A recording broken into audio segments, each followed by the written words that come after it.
Recording. Unmute and let me come around there. Right.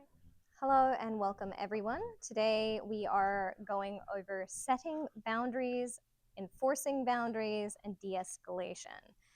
Before I get into that, there's some information I want to convey to everyone. We are two instructors for Sanctum of the Craft. We are an anarcho-socialist witchcraft collective, as well as an online seminary for witches. No, you do not have to be a witch to make use of any of our content. We welcome people who are atheist, agnostic, spiritual, seeking, or who belong to religions other than ours. We just happen to be witches.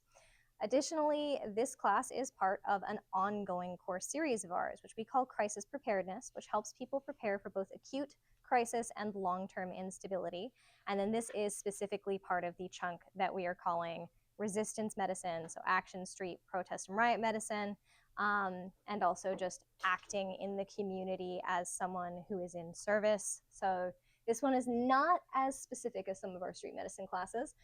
We do teach a de-escalation and boundary setting for street medics specifically, and we teach one that is for blockers of street medics. This one is more general at the request of some of the people who make use of RUMA, so that it applies across running a community center, having a mutual aid center. And we're basing a lot of this on our own experiences of running a community center from 2014 to 2019 in the downtown arts district of Las Vegas, Nevada, which at any given time, Las Vegas has 3 million people in it. And a lot of those people are intoxicated or think that what happens in Vegas stays in Vegas. And so they can get away with doing some really inappropriate things. We've also been part of the online and in-person witchcraft, pagan, neo-pagan, pagan reconstructionism, etc. And some of our stories are going to come from interacting with that community as well. Before we get into any of those stories, let's talk about scope and trigger warning and content warnings. So our trigger warnings and content warnings for this class are a lot. Let's just go with a lot. We're talking about boundary setting. We're talking about de-escalation. So we will be discussing everything from sexual assault to violent physical assault to domestic and intimate partner violence, to acute episodes of psychosis, panic attacks, trauma. Please be kind to yourself. If you need to step away for a while and come back, you're welcome to. If you need to just stop, if you need to just be done, you can be done, especially when we get into the exercises, because Yun will actually be attempting to replicate some of the behavior of someone who might be behaving in a threatening way as we run through the exercises. And if that becomes overwhelming, you can cease participation at any time. Our scope. This is not designed for teaching someone to deal with intimate partner or domestic violence situations. You should not be trying to use boundary setting techniques or de-escalation techniques in that situation. You should be trying to get out. Maybe you'll use boundary setting techniques or de-escalation protocols until you can get out, but they are actually structured differently than these. How you interact with someone who is intending to keep you trapped in a coercive, harmful environment as a long-term victim, and how you deal with someone in an acute one-time interaction are very, very different. So this is not that class. Please don't try to use these to manage your partner who is engaging in violence against you, your family, your children, etc. This will not be effective. It will endanger you and others. This is not designed for that. Okay.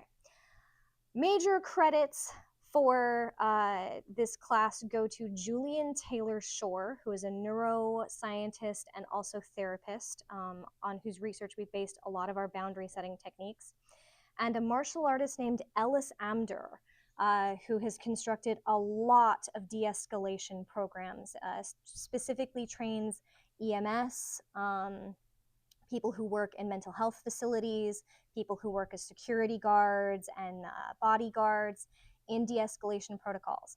I will note here, we don't always agree with Ellis Amdur. Actually, we don't always agree with either one of them, but Ellis Amdur in particular is very clearly a cis man with martial arts experience and his de-escalation is very much based out of that privilege and that experience, and so is not always cross-applicable to everyone. But we want to give credit to the two people whose research this is primarily founded on, even when we disagree with them. Okay, let's get into it. Can I just add a note while Yes, you're of taking a course. breath? Um, we have a couple of places in the notes that are cues to refresh our memory that there are specific examples or stories that we want to share. If at any point you find something confusing or would like an example of what we're talking about, please flag us. We have someone monitoring the chat. We can obviously see you if you raise your hand or say something in the room. Um, we're ha- I think everything in here is we've seen or dealt with At some point. at some point. Yeah, we had a wild time running a community center. Sure. An unintegrated brain versus an integrated brain. An unintegrated brain is one that is reactive. It struggles with nuance and it acts without thinking. It acts on instinct, with the fastest unconscious thinking parts of the brain making decisions without checking in with the conscious brain first. The unintegrated brain isn't bad. It serves a purpose. Under threat, it allows us to act first and feel later. Any of you ever spent any time around a toddler? Have you ever had a toddler go running into the street and you have scooped that kid up before they've even run into the street, but you didn't have to think about it? That is that unintegrated, reactive, instinctive brain acting without you having to think. And then maybe afterwards you were like, oh my gosh, this kid endangered themselves and I'm freaked out. Now I'm freaking them out. Now they're crying. Now I'm crying. And it hits you later. It hits after the moment has passed. People need those quick instincts for dangerous situations, but boundary setting and de-escalation work requires that people also learn to integrate those instincts into a more conscious and aware part of their brain. Most of us have had our reactive, unintegrated instincts take over at some point during an emotionally charged conversation. Most of us at some point in our lives have said things that we don't mean, we've hurt people we didn't mean to hurt, and then not even been aware of what we said. And then you get all the way to the end of the conversation, you get out of the situation, you go, wait, what did I just say to someone I love? How could I have said that? I don't mean that, because we're reacting from a part of the brain that isn't conscious. It's not going through those conscious filters. The integrated brain state is slower, it's more nuanced, it's more complex. It allows for the synthesis of information from many different parts of the brain into a cohesive state. One of the goals in boundary setting and de-escalation is to be able to perceive the shift from integrated to unintegrated and back to integrated when it's happening at an undesirable time. Every mind works differently, so how it chooses to communicate this shift is going to vary by person. Something that is taught in martial arts is to have an instinctive level awareness moving while maintaining a thread of consciousness tracking the surroundings, possible weapons, additional combatants, how this will be perceived by police if they come running up, and more. It's necessary to maintain a layered consciousness and to act with the unintegrated brain filtered by the integrated one to varying degrees. This could be thought of as like a spectrum with a slider, where you're sort of going, all right, right now I need to be responding more with instinct, but there still has to be that thread of a filter through this so that I don't hit someone harder than I want to hit them, so that I stop when they stop fighting, so that if the police come running up, I look like this instead of like this. Okay, so that's an example from martial arts. No, you don't have to be a martial artist to engage in boundary setting or de-escalation. Yes. You were referencing domestic violence earlier. Yes. And, you know, some of those strategies, from what I've seen, are cross applicable, mostly just sort of some of the best defense being disengaging. Yes. Why are you? I haven't had many scenarios in my life where it's appropriate to hit people. Mm-hmm. And I know we're talking about self defense, but usually in self defense, also, like walking away is like a really powerful tool. Yep. I've noticed. We are going to be talking primarily about de-escalating and walking away, with the idea of having to engage in violence against a person being a last resort that only some people are comfortable with. Okay. Yes, we'll talk about situations in which you have to pull someone off someone else, That but gives some more also context. you need to understand whether or not you're going to be willing to do that. Maybe you're the type of person instead to go running out in the street and call for help. Maybe you're the type of person to pull someone off and then grab the injured person and you both run. Or maybe you are the type of person to intervene and hold someone until the police come if you choose to involve law enforcement. You have to figure out which kind of person you are and where your lines are and what you're comfortable with, and then prepare accordingly. Because I'm comfortable hitting someone, but not everybody is. One thing I'm also going to note is that we're not talking as much about disengagement here because we're looking at this in the context of you are a medic at a protest, you're a volunteer at a community center, you are in a space that you can't just cede, walk like you're treating someone or you're managing the space and someone comes at you aggressively. You can't just necessarily walk away because there's something keeping you there. So how can you get them to ramp back down without just without walking off? without fully disengaging? Also, something to keep in mind is that people won't always let you walk away. Okay. So, but that is a good note. Room as a volunteer, like there's one Monday in particular when I was staffing the hub where there were several violent situations going on, and I couldn't just leave, you know. So that's an example. Especially if you're volunteering at a community center, a mutual aid center, etc., and you are the person there who's supposed to be protecting other people. I've done, I've hosted open hours, and I haven't witnessed that, so that was That's great. Informative to hear. Okay. Yeah. The integrated brain relies on building self-trust and self-control. When we unconsciously believe that we are about to be hurt, whether physically or emotionally, we instinctively become unintegrated. We slide, whether we want to or not. In my case, this sometimes happens when someone else, is being threatened. There's a memorable story from our time in Las Vegas where we were at an outdoor event, a First Friday event in the Arts District, and staffing a table, and across the parking lot, a disagreement escalated to the point where a man was lifting a woman up against a wall by the throat. And I noticed that at the same time that I noticed that she was no longer at the table and was instead 2/3 of the way across there, and then using the cash box that we had at the table to strike the person who was lifting someone up by the throat. I was barefoot at the time too. Yeah. I had taken my shoes off because they were hurting my feet. So there are these reflexive reactions. And by reflexive, I want to be clear in this instance, I was not aware why I was moving when I started to move. I hadn't consciously registered that someone was lifting someone up by their throat. I had not consciously registered the police officers that walked right past it.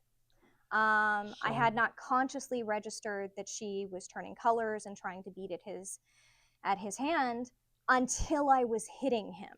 And then my brain was like, oh, by the way, here's all the detail about why you're hitting this person. This is actually an example of it doing the thing it's supposed to, and also I should have had a filter, because I shouldn't have hit him with a cash box in view of the police. I don't regret it as an ethical thing. I regret it as an endangering myself thing. But that's my ethics. You don't have to have my ethics. Staying integrated during times when we feel we are about to be harmed in some way relies on us building an internal sense of safety and mastery. Boundary setting is one of many tools that we use for this. If a person becomes familiar, comfortable, and in control of their own emotions, mental processes, beliefs, and patterns of response and behavior, they will be able to choose to respond with the integrated brain even when situations are difficult or dangerous. An integrated brain, in a wild oversimplification, combines both the instinctive and non-instinctive, which are influenced by 3 ways people know things about themselves, their world, and their interactions with others. These are apperceptional knowledge, epistemological knowledge, and transcendental knowledge. And we're going to be referencing these a lot today. Apperceptional knowledge refers to the perceptions that we have based on our personal experiences.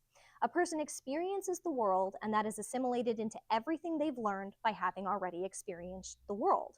All of their new experiences are transformed by what's referred to as the residuum of past experiences. So all of those residual memories, all the lessons we've learned. And the two are then integrated into a new perception of the world. We do this all day, every day. Every time you ever fail to touch a stove until you know that it is not hot, you are relying on your apperceptional wisdom of, if I touch a stove, it might be hot and I might get burned. But if you are cooking and you know you didn't turn the stove on, you might touch the stove because your current apperceptional knowledge that's getting integrated back is that the stove is not on, right? This is apperceptional. Epistemological refers to what people have learned. It's what they've been taught or pursued as knowledge. It includes what a person considers to be knowledge, what they think makes a fact true or a belief justified, and what sources they rely on for information. What I rely on for my epistemological knowledge and what, say, an extremely alt-right person might rely on for their knowledge are very different. And you can wind up with two extremely, or many different, extremely different epistemological bases of reality. So it's not only what have you been taught, but what do you think is a reliable source of knowledge to learn from? That's epistemological knowledge. So like, I certainly wouldn't rely on certain sources of knowledge because I feel like they lie to me. But someone else might be like, nah, that's the only one that doesn't lie to me. Does that make sense? Okay. The transcendental knowledge refers to what a person believes to be true. This is their understanding of the world, their place within it, and other people's value and autonomy that goes beyond their sensory experiences and their intellectual reasoning. An example I'm going to give you, we're going to get into manipulative style predators. And they may just not believe that other people are really human, right? They may dehumanize others and think that they have no value. That can be based on their apperceptional knowledge, that can be based on their epistemological knowledge, but it's also based on the fact that they just don't believe other people matter. Whereas I believe that everyone fundamentally matters, and that's my transcendental basis of my reality. And you can have wildly different transcendental basis of reality. Yes. Our In fact, I brains- would go so far as to argue that everyone has a slightly different one. Yes. Our brains are programmed by what we experience, what we are taught, and what we believe, and then how we choose to act the most often. These make up our psychological floor, the basis of everything that influences us when we walk through the world without us even necessarily being aware of it. Our sense of who we are, how we interact with others, how we feel others interact with us, what boundaries even means, and whether or not it feels safe to assert those boundaries. All of that comes from these three kinds of knowledge interacting with each other in a person. This complex, dynamic, multidimensional system of past experiences, thoughts, feelings, and beliefs makes up what is referred to as a knowing of the world. Yeah. So if you know something about the world, if it's like fundamental to your psychological perception of the world, that's your knowing, that's your psychological floor. Which brings us to the fact that an active state of knowing is sometimes referred to as gnosis. And that is true whether you're in the spiritualist community or the philosophy community. That's the term for this. An active state of knowing is referred to as gnosis. Which brings Ian to wanting to reference the best portrayal of it he's ever seen in fiction. So, for everyone watching, the Wachowski siblings really love to play with gnosis. So much. So much. This active state of knowing, weirdly, the best that I've seen is not from their most famous work, it's from Speed Racer. Have any of you seen their Speed Racer movie? There's a moment where the protagonist almost has everything slow down and everything clicks, and they're acting based on current reality and knowing exactly what their car is going to do and knowing exactly what is happening around them, and it all comes together in this beautiful and in particular cinematic he's like scene. flashing back to things that people have said to him and things he experienced that are driving his sense of purpose in that moment. Yes. But if you haven't seen that movie, they do this in everything. Yeah. There is a moment of gnosis in every single one of their works. Yeah. Okay. Sometimes the knowing moves us without us choosing to be moved. This is an unintegrated brain. The aim is to know that we're moving, why we're moving, and have those sliding limits. We do this first and foremost by understanding ourselves, understanding the world we're moving in, and understanding our desired place and movement through that world. Which brings me to another one of Ian's Oh, flags of Babylon 5. my pop culture references. Um, there are 4 very important questions throughout Babylon 5. Who are you? What do you want? Where are you going? And why are you here? And it annoyingly turns out that if you can answer all of those honestly, you're also a remarkable amount of the way to developing this sense of self and sense of purpose to serve as your base. Okay, great show, Babylon 5. Really about anti-fascism.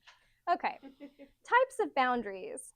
Psychological boundaries are inner boundaries that separate a person's mind from other people's minds inside their head. These boundaries protect people from being unwillingly influenced by the experiences, teachings, and beliefs of others.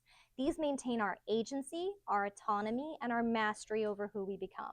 Just because somebody tells you something doesn't mean that you go, oh yeah, I automatically believe what you've told me, unless you have extremely porous psychological boundaries. We can look at somebody else and be like, that is where their beliefs end and where my beliefs pick up. We don't overlap on that, okay? That's a psychological boundary. Containing boundaries are also inner boundaries. They are like a thin filter between the instinct and the action. They help us act from our values and consciously choose to respond from the integrated self. Containing boundaries are strengthened by a person becoming more aware of themselves and taking more responsibility for how they act and choosing to act with integrity with others. So this is the part of you that goes, I don't want to yell at my kid. I don't want to yell at my kid. I'm going to calm the fuck down and not yell at my kid because that is not acting with integrity with my child. That's the part that says, you know, I could be really mean to my partner because I'm stressed out, but I'm not gonna. I don't want to take this out on them. Or the part of you that's like, if I scream at my boss right now, I might get fired. So I cannot scream at my boss because I cannot afford to get fired. Those are all containing boundaries. They contain our own behavior for whatever reasons we have for choosing to do so. There's also a very famous quote about these. Before you say anything, it should pass through 3 filters. Is it true? Is it necessary? And is it kind? This is also an example of 3 specific containment boundaries. Yeah. Okay. Physical boundaries are internal and external. They involve an internal awareness of what makes us feel safe, secure, stable, and connected with our bodies and connected with the world around us. And also, they are the external boundaries that preserve our sense of the same, including, I like touching that person, but I want like 10 feet distance from that person. That's a physical boundary. Or I'm comfortable accepting hugs from some people, but not others. That's a physical boundary. Or, you know what? This stranger touching me on the bus has violated my physical boundaries. That's a physical boundary. Okay.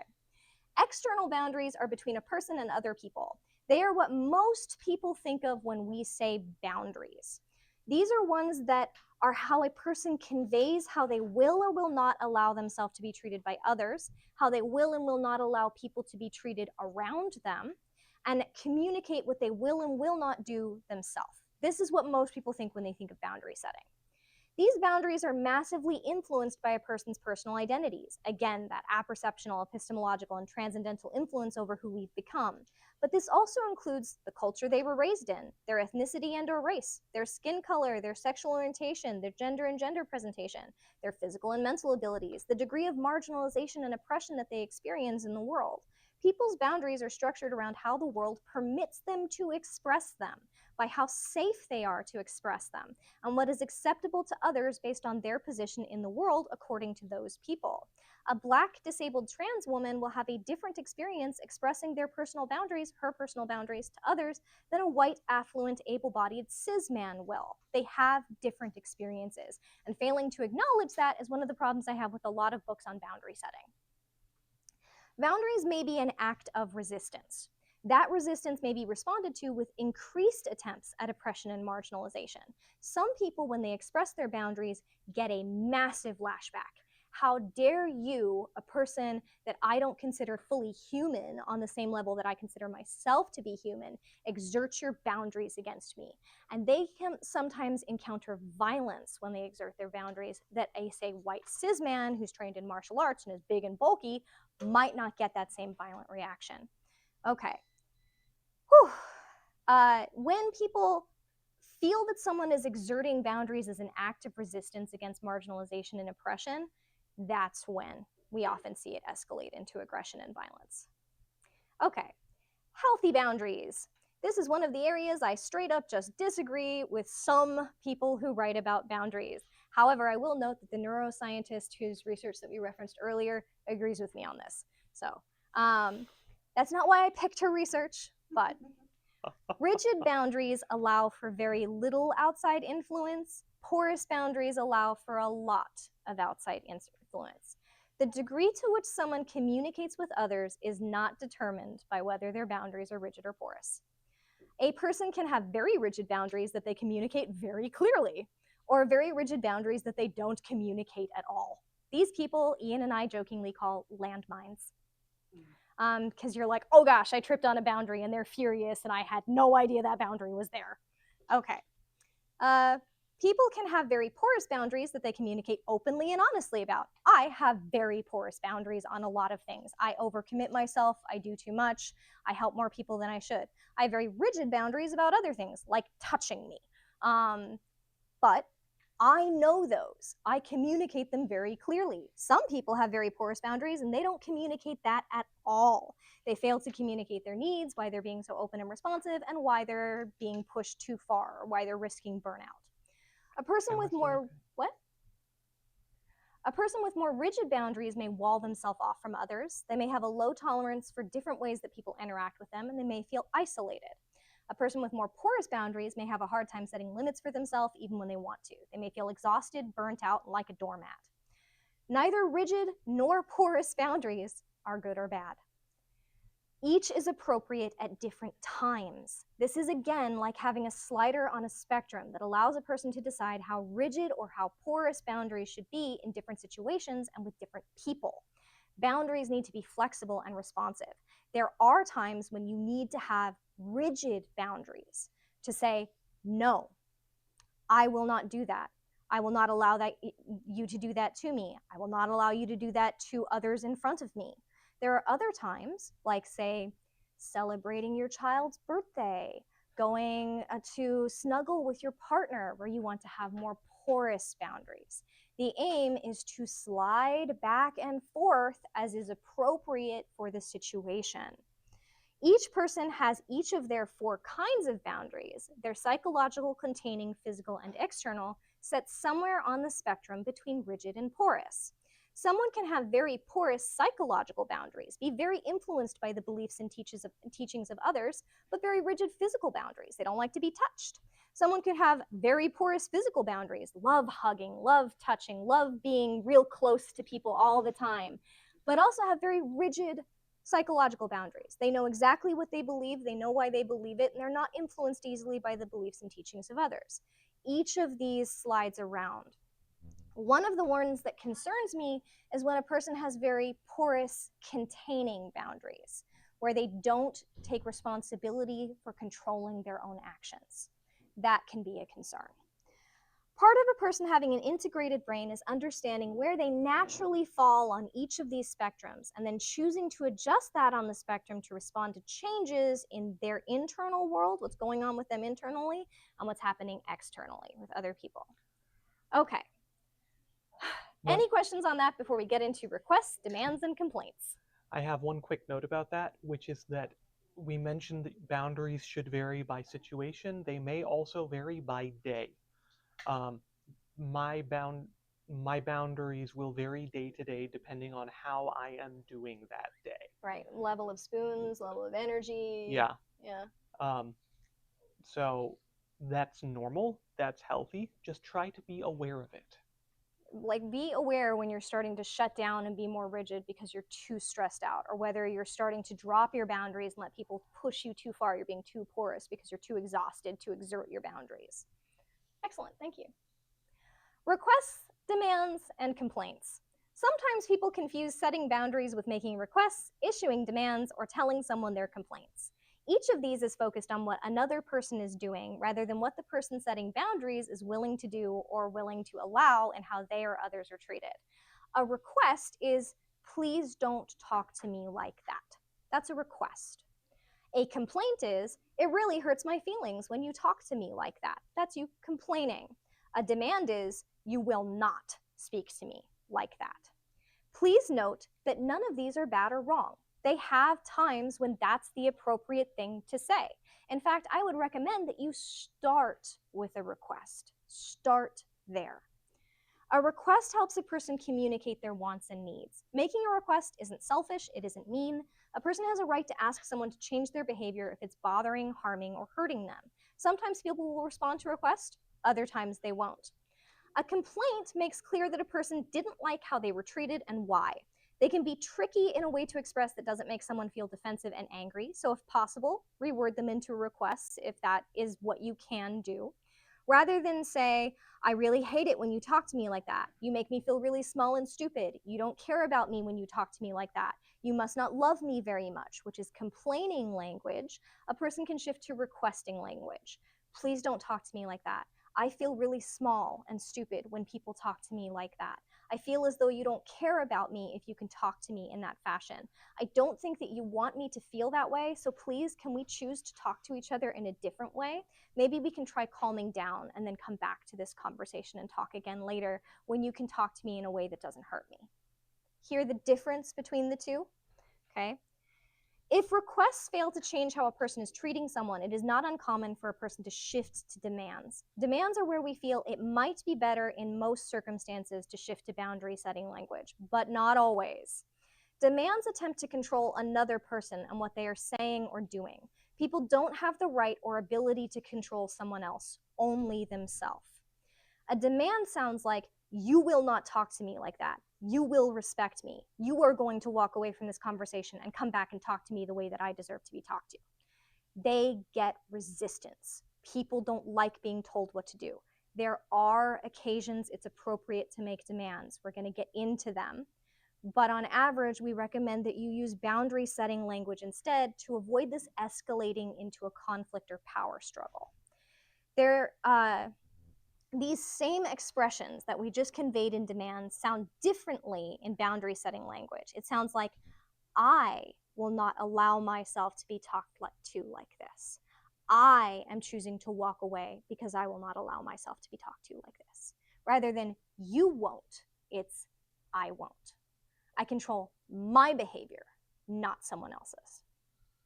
Boundaries communicate what a person will and will not allow in how others treat them, how they will and will not allow themselves to treat others, and how they will and will not allow others to be treated in their presence. They can then choose to understand the consequences of their own behavior, and they can change it if they choose to. It preserves the autonomy of both the boundary setter and the person they're setting boundaries with. When we interact with others, we have influence over their thoughts and feelings, but we are not the sole cause of those thoughts and feelings. They also have their own apperceptional, epistemological, transcendental knowing of the world, and we're not responsible for it. They're full autonomous beings. They had their own experiences. They had their own things they were taught. They have their own things they believe. We influence. We do not control. We do not accept responsibility for it either. A person cannot control the response to their boundary setting from another person. Sometimes boundary setting preserves a relationship, sometimes it destroys it. They can only choose to act from their own sense of autonomy, purpose, and mastery, which is how a person builds personal resilience, so that when relationships are destroyed, they are not personally destroyed themselves because of the loss of that relationship. 6 steps to setting a boundary. Boundaries can be expressed calmly, clearly, kindly, respectfully, and compassionately. Kindly does not necessarily mean softly or sweetly. Kind can still be firm and direct, but boundaries should not be expressed with cruelty. We're not intending to punish someone. We're just intending to exert a boundary. Yen, you have something that you say sometimes. You say, clear is kind. What does that mean? So, very short digression. Is anyone familiar with the concepts of ask culture versus guess culture?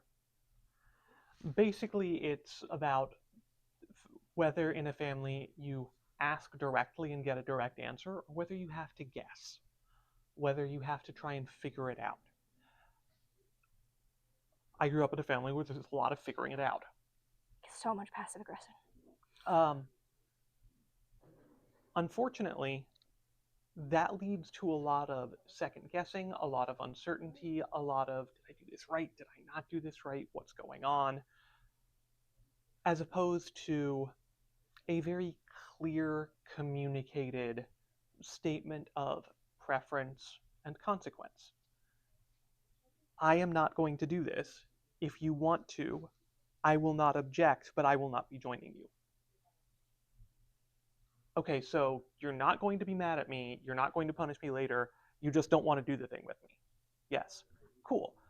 This is kind. This is letting someone know where they stand and make an informed decision. Being unambiguous and direct is kind to people. Not making them guess, not making them wonder, not making them think about it at 3 a.m. going, did I handle that correctly? That is kind. Okay. Good? Yeah. 6 steps to setting a boundary. Step 1, find why. A person's why is, why do they want or need this boundary in the first place? These are the basis on which the boundary is set. It's the deep foundation set on that psychological floor. Why do I want this boundary? And keep in mind that that why applies for us setting our containing internal boundaries and our external boundaries. Why do I want to stop myself from engaging in this behavior with others? Why do I not want people to engage in this behavior with me? Step 2, define the action. When a person is setting a boundary, if possible, they should determine the action they will take if a person continues to violate their boundaries. This shouldn't be structured to punish another person, but to protect the person who is setting the boundary. This step determines what the action is that a person will take and how to convey it in a kind, respectful, compassionate, and direct fashion. Step 3, anticipate potential responses. It is important to have some idea of how a person might respond to boundary settings so that responses don't throw a person back into an unintegrated state where they respond without thinking. If a person doesn't respond well to boundary setting, it may make a person feel unsafe, causing them to react from instinct. Additionally, boundary setting may cause a person having the boundary set to them to respond from that same reactive, unintegrated place. They may say or do things without really thinking about them. They may say or do things without thinking about the consequences. A person may respond aggressively for reasons we will go over in a later section on what causes a person to become aggressive. If a person is prepared for a range of responses, from confusion to shame to anger to blame shifting, then they can better maintain their own boundaries when they encounter those reactions. I'm sorry. Step I'm 4. sorry for your culture around Congo and One moment. But look, if you know that I'm a revenge player now, I can leave. Sorry, everyone. We may actually be engaging in de-escalation right now. Main things, c'est pas what I want. But if you tell me, I cannot help you. Sexuality over Sir? yesterday, I can leave.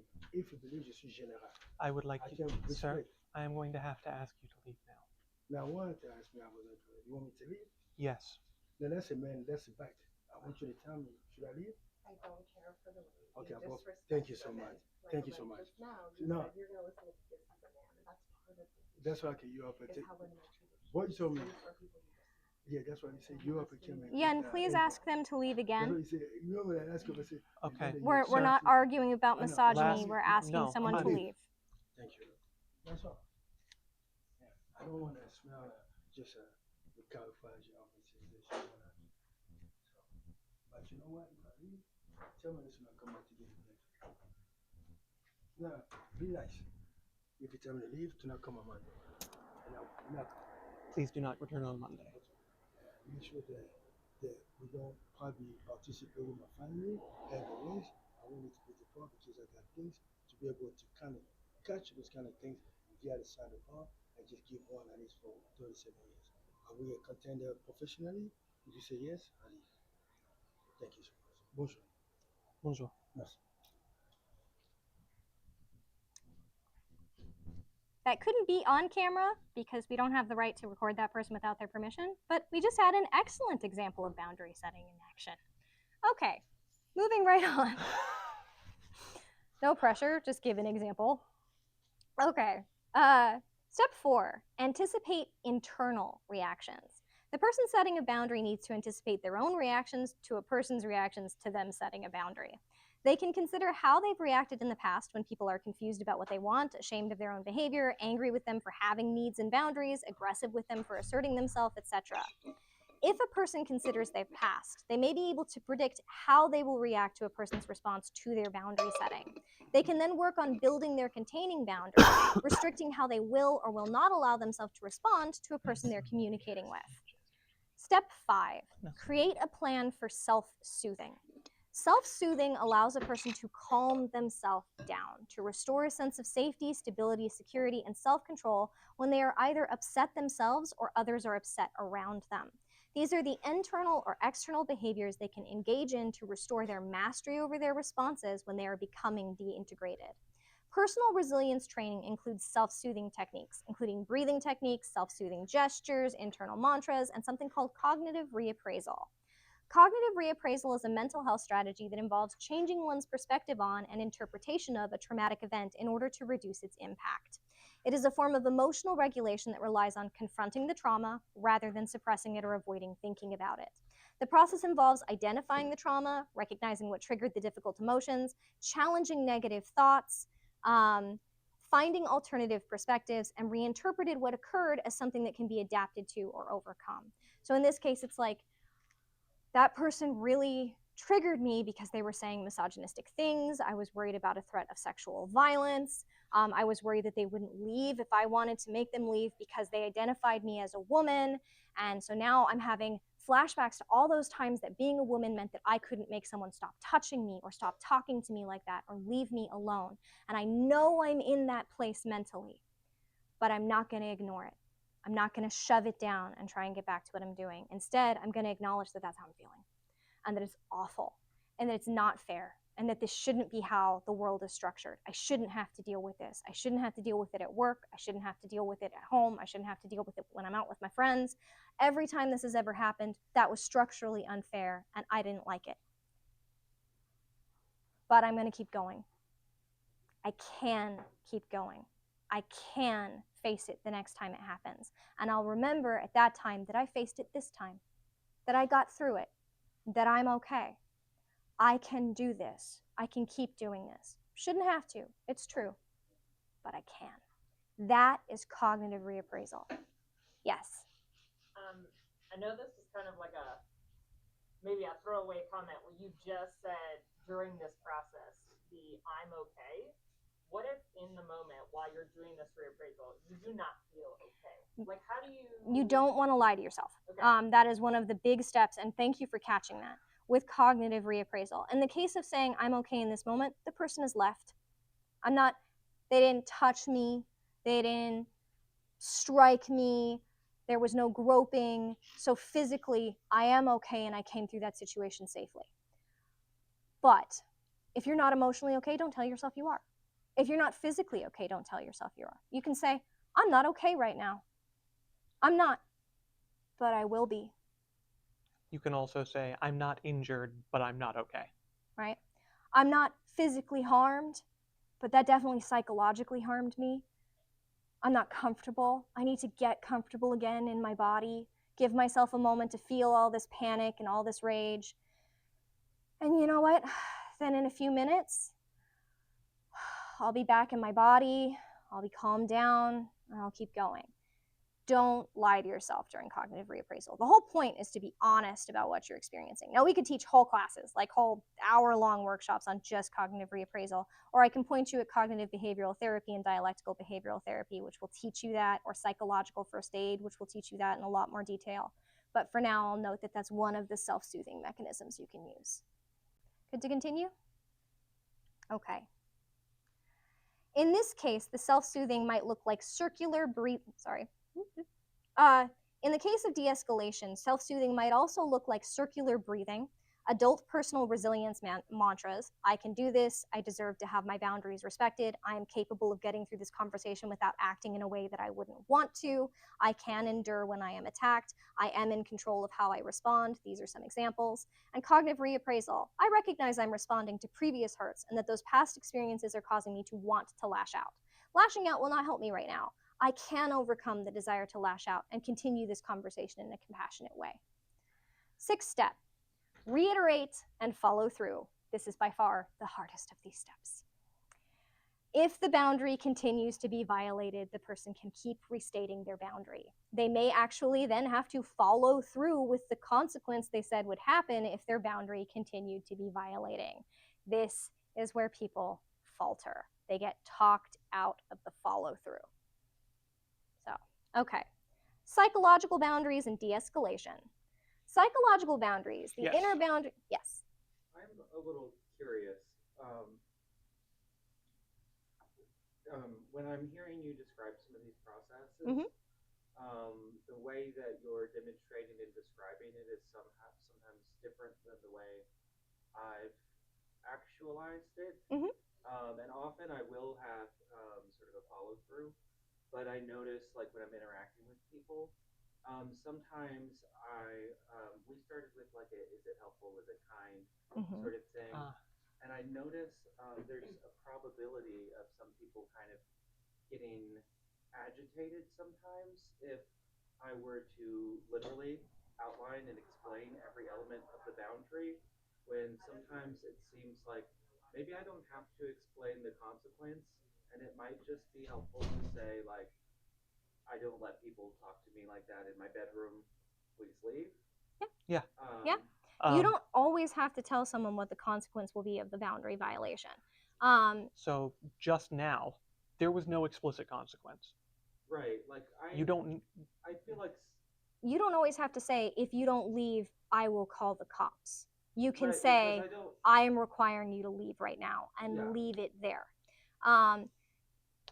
Internally, you should know what the consequence is. I think we're on the same page. Yeah. Internally, regardless of whether you express it out loud, you should know what your consequence is if someone violates that boundary. Yeah, people have different contexts and everything. I think you called this the hardest step a few seconds ago. I actually find this one of the most affirming ones. Excellent. Because it just reminds me that I can kind of stand firm in my boundaries. And I've had people push back, but I think something about repeating myself just reminds me that I'm allowed to kind of have limits, wherever I need to. I think that some people are going to find this to be the hardest step and some won't. I think that oftentimes the people who find that last step of actually following through on consequences are people who have more porous boundary structures, or people who are structured in the community they grew up in to not be allowed to actually have consequences when people violate their boundaries. So, like, if someone is seen by the world as being a person of color, a person who is female, a person who is young, like a child, they are often not permitted to have consequences when people violate their boundaries. They're not allowed to do that follow through step without there necessarily being a response of aggression against them when they try. Right. This is the, and what are you going to do about it? Right. You're going to stop touching me. I will not allow you to keep touching me. That's boundary, demand language and boundary language, whichever one someone does. And they go, okay, now what? I'm still touching you. I'm still touching you. Now what? What are you going to do about it? Depending upon whether they look like Ian or whether they look like me, whether someone does that or not is going to change. I have seen people try it with Ian. I have seen somebody, oh yeah? What are you going to do about it? What are you going to do about it? Calm down.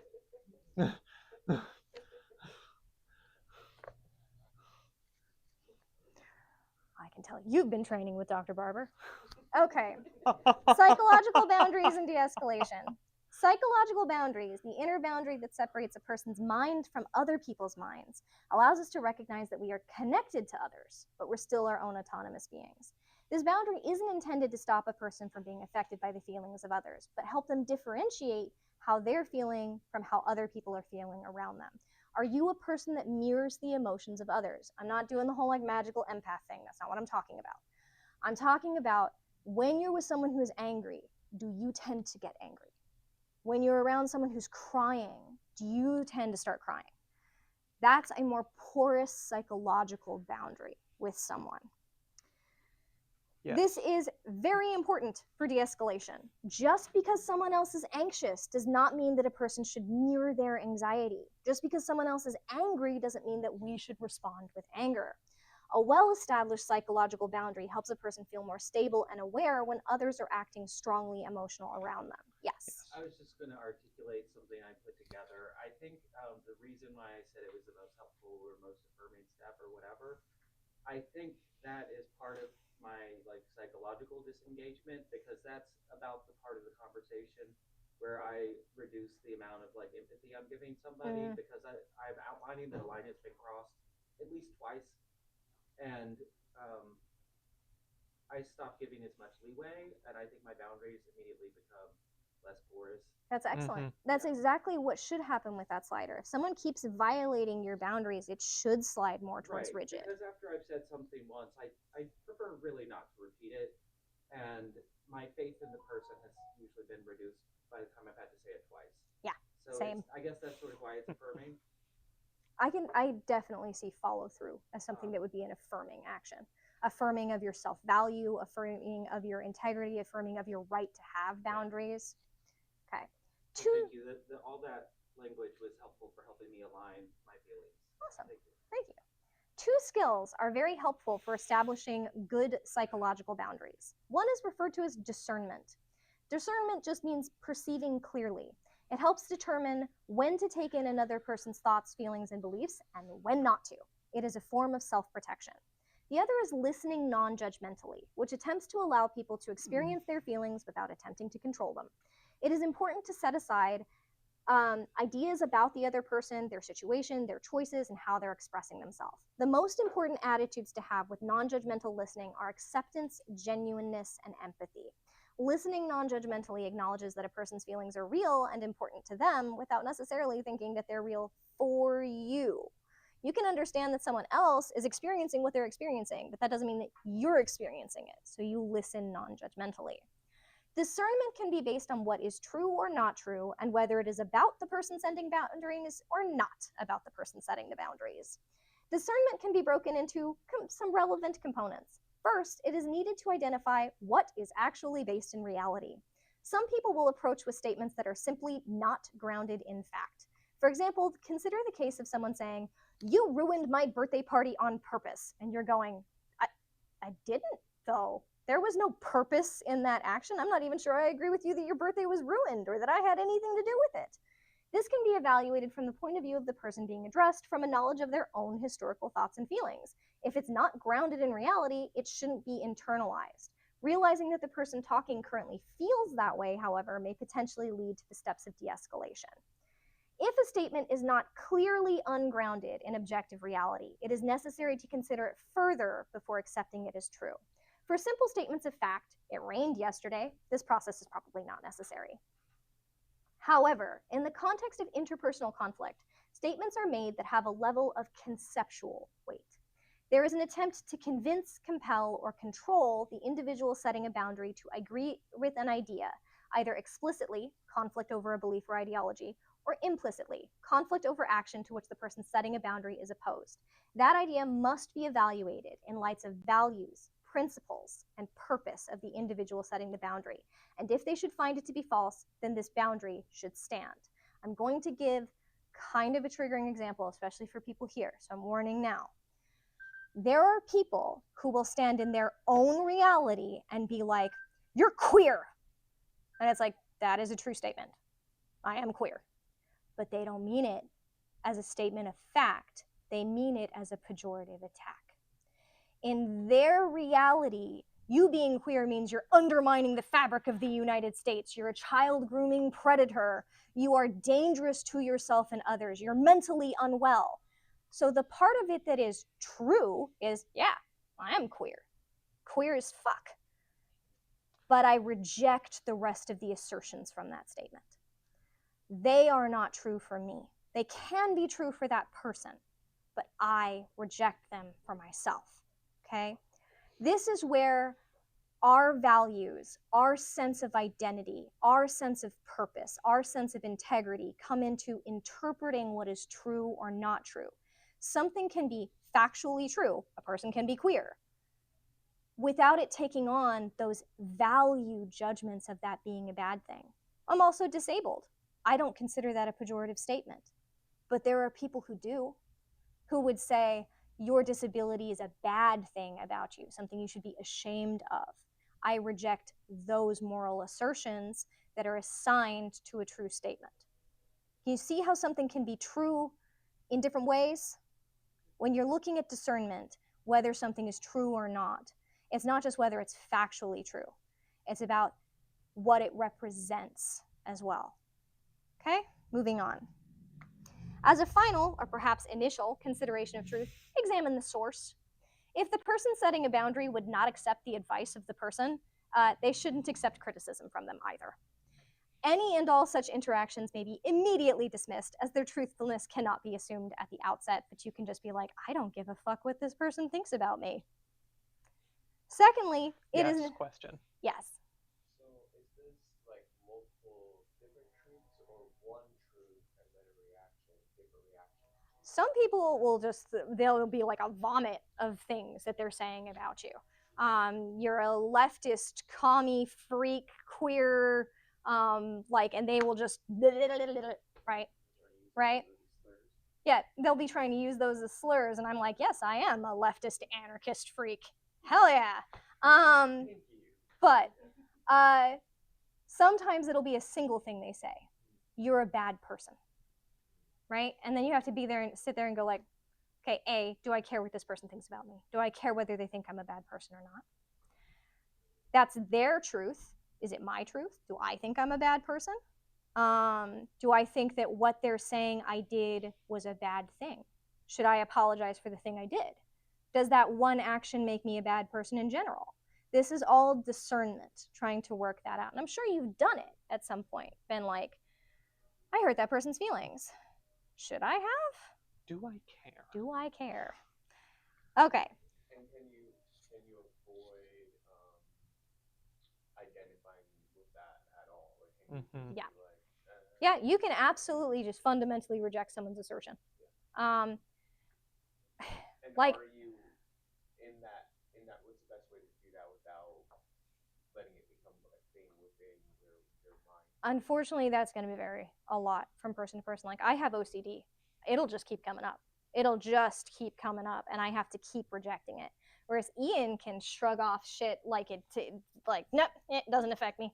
So, envy. So much envy. Okay. Yes. I just want to make kind of the observation. I like earlier when I was talking about sort of feeling affirmed. It sounded like you were maybe sort of discussing kind of things tied to privilege. Mm-hmm. You also had mentioned disability. Mm-hmm. One place where I've seen people need to set boundaries, and it's especially difficult, like outside of things like sexual violence or scenarios like this, I see social power imbalances where there are people who have things like disabilities or housing insecurity, and they're working with a social worker. Mm-hmm. And the social worker implies that they're lazy or they're not putting in enough job applications. Yep. And it's tricky to deny those assertions that are being made about them where they don't have sort of leverage and they appear sort of combative or belligerent. Yep. When they're trying to set up boundaries. Yep. You definitely have to have boundary setting language, unfortunately, with caseworkers, social workers, police officers, and all of those have their own different kinds of de-escalating language. I don't think we're going to get into dealing with caseworkers in this one, but that is absolutely a case.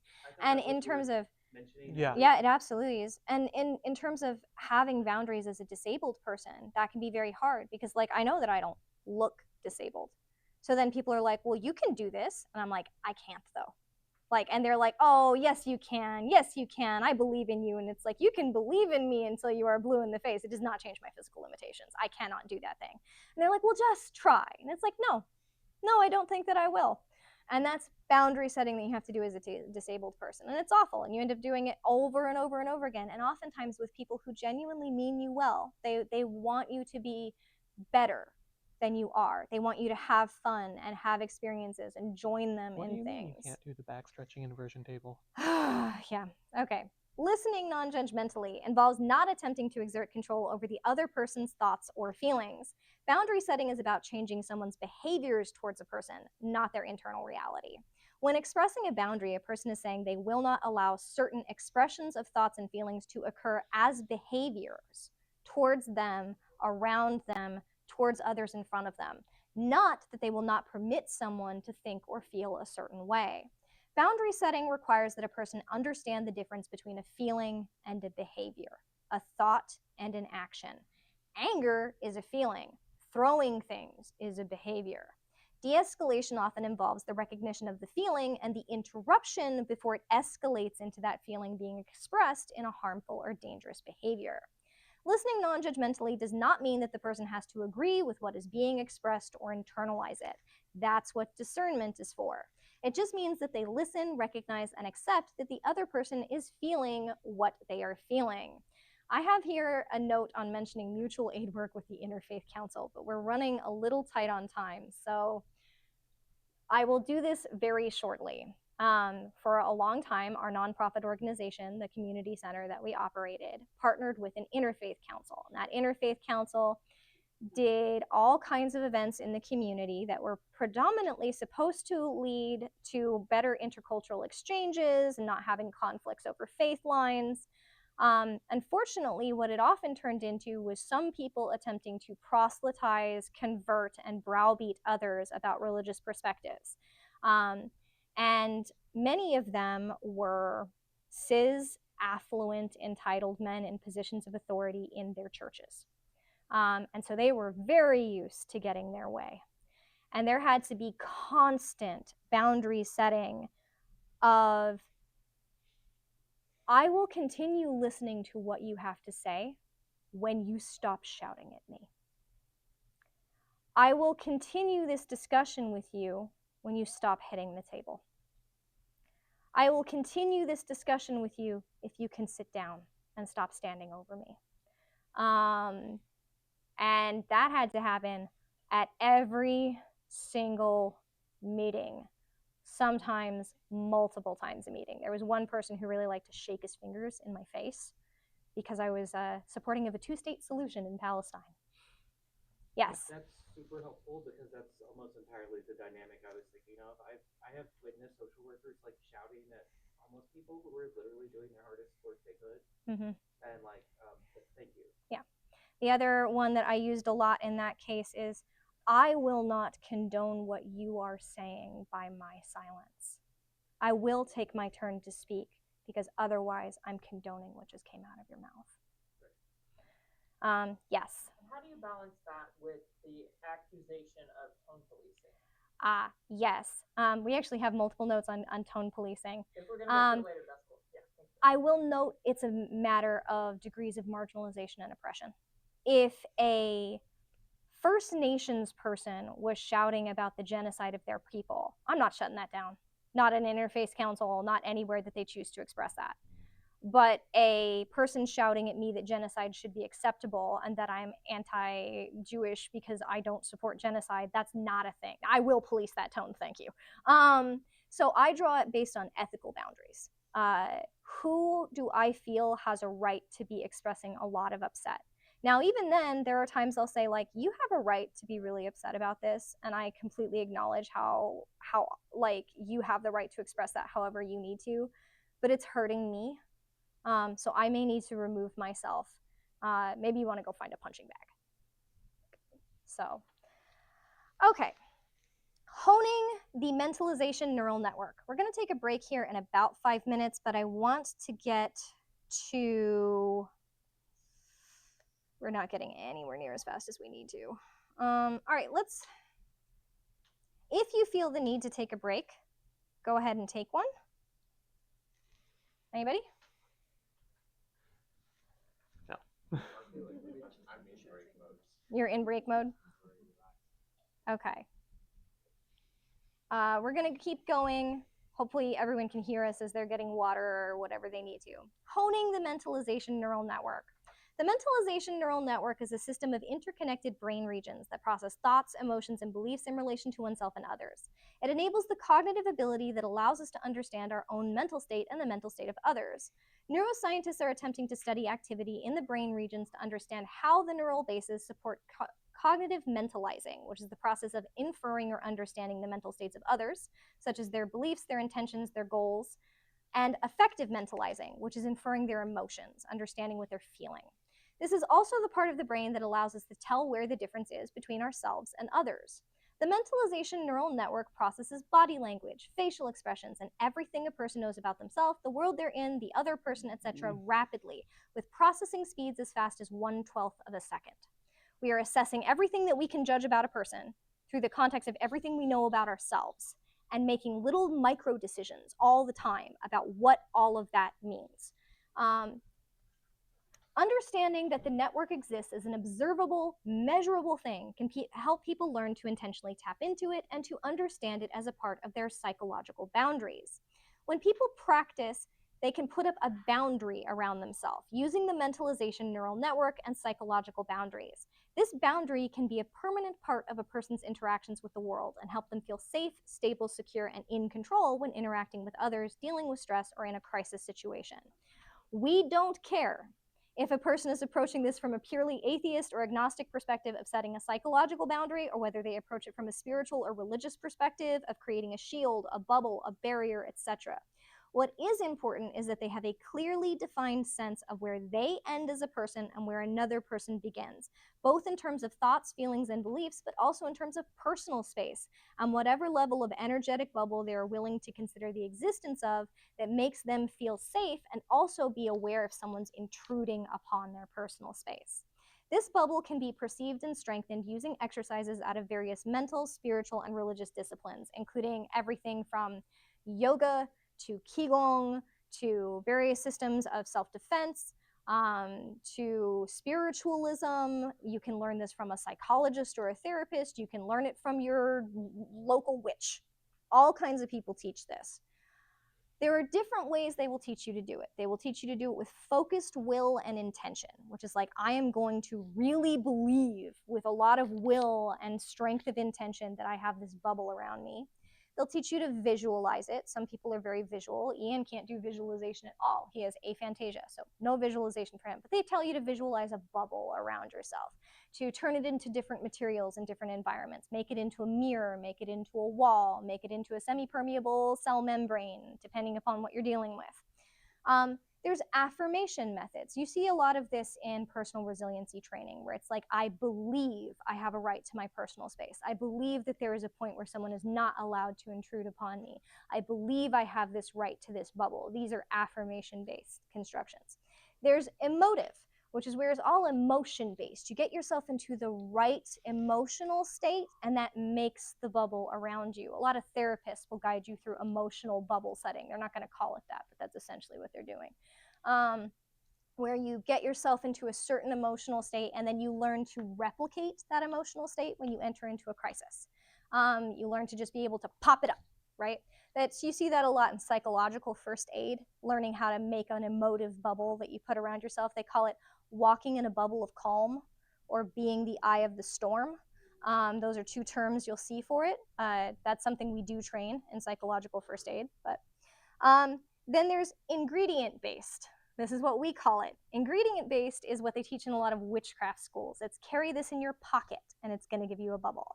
There's wear this amulet, and it's going to give you a bubble. There's spray yourself with this stuff, and that's going to give you a bubble. All of those are ingredient-based methodologies. There's kinetic, which is how you move your body, how you experience your body is going to give you that bubble. A lot of martial arts schools use a kinetic methodology where you stand a certain way. Yeah, and if you will demonstrate a bad and a good. Show me a bad bubble first. Thank you. Show me a good bubble. Kinetic. How you stand, how you move your body. And then there's what we call the Nike method, which is just do it. Most people do not use only one of these. They're going to use some combination, and they're going to pick different ones for different sets of circumstances. I recommend that you learn as many different ones as you can, and then have all of those in an arsenal to pull from based on when you're going to need them. Okay. Some people's boundary will naturally be more rigid. Some will naturally going to be more porous. It's good for a person to identify which one they end on naturally most of the time, and then be able to consciously choose to slide along that spectrum.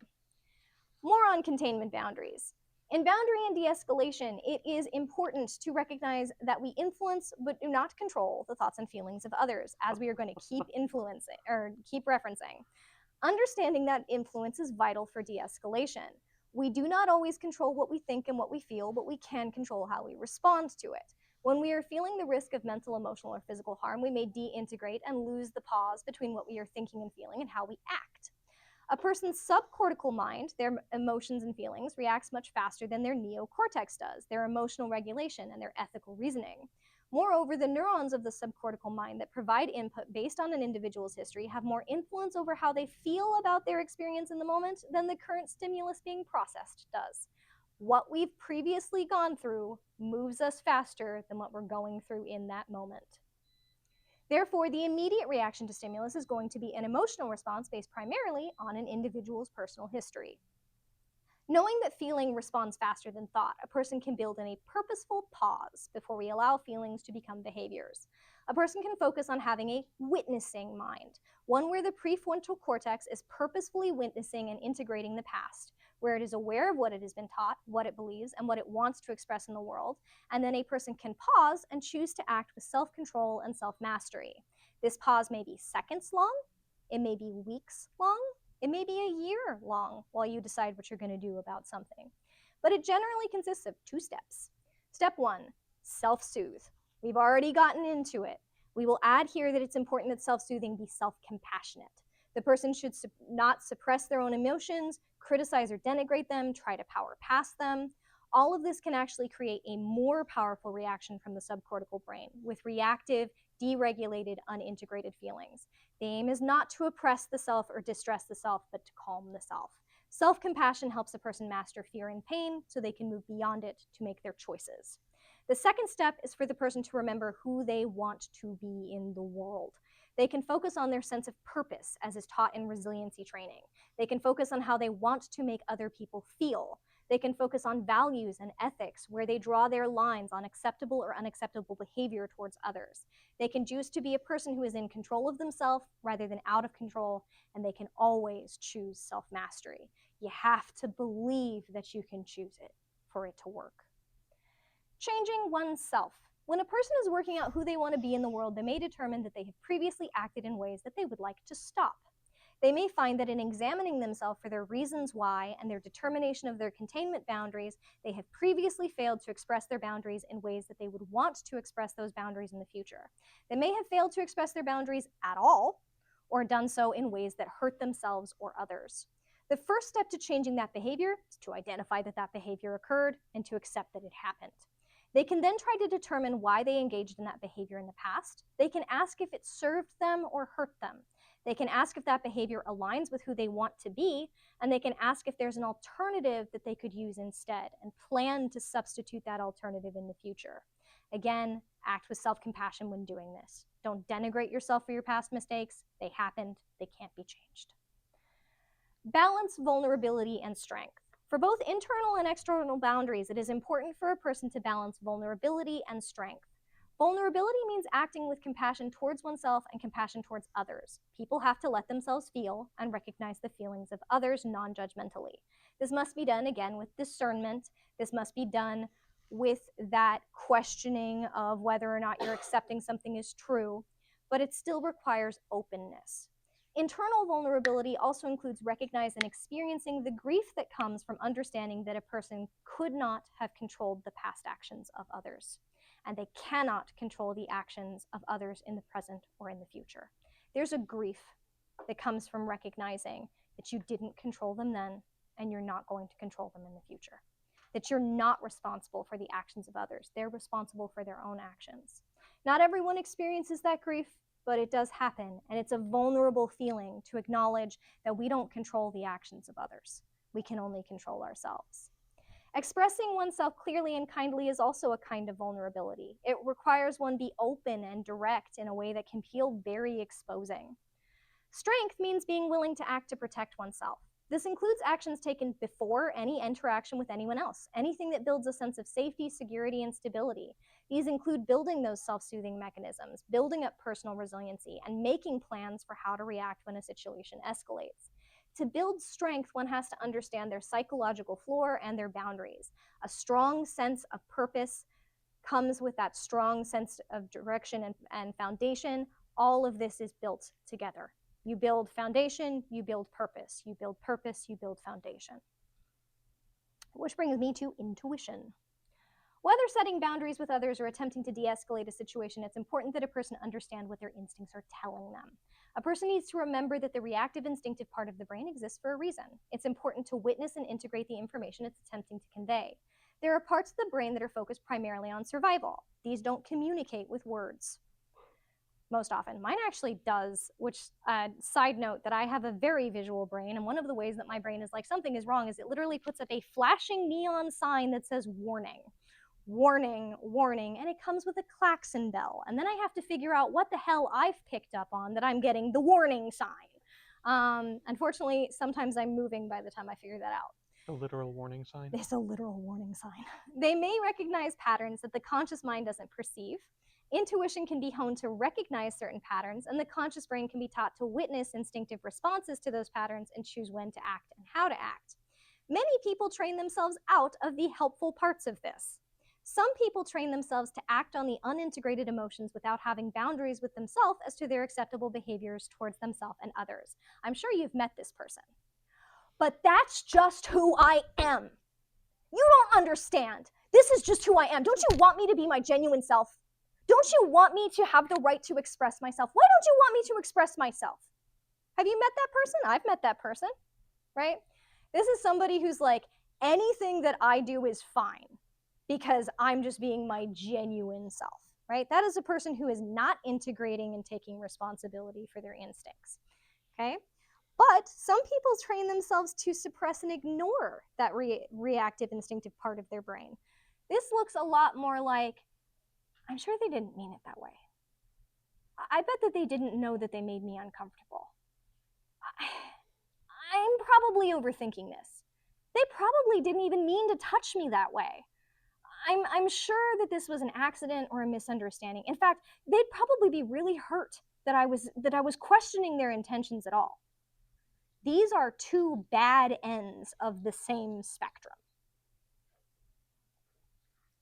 Understanding one's physical boundaries can help with building intuition. A person can pay attention to the feeling of not wanting someone close, wanting to have distance from them, and try to recognize what their instinctive mind is telling them to make them feel that way. Ian, be a creeper and walk up behind me.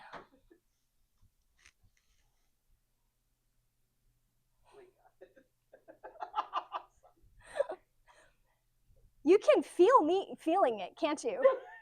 Yeah. Okay. We feel it. Please stop now.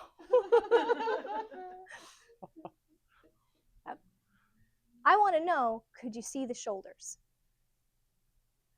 My shoulders go like this.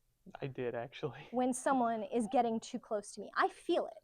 That is a way that my body is communicating without words.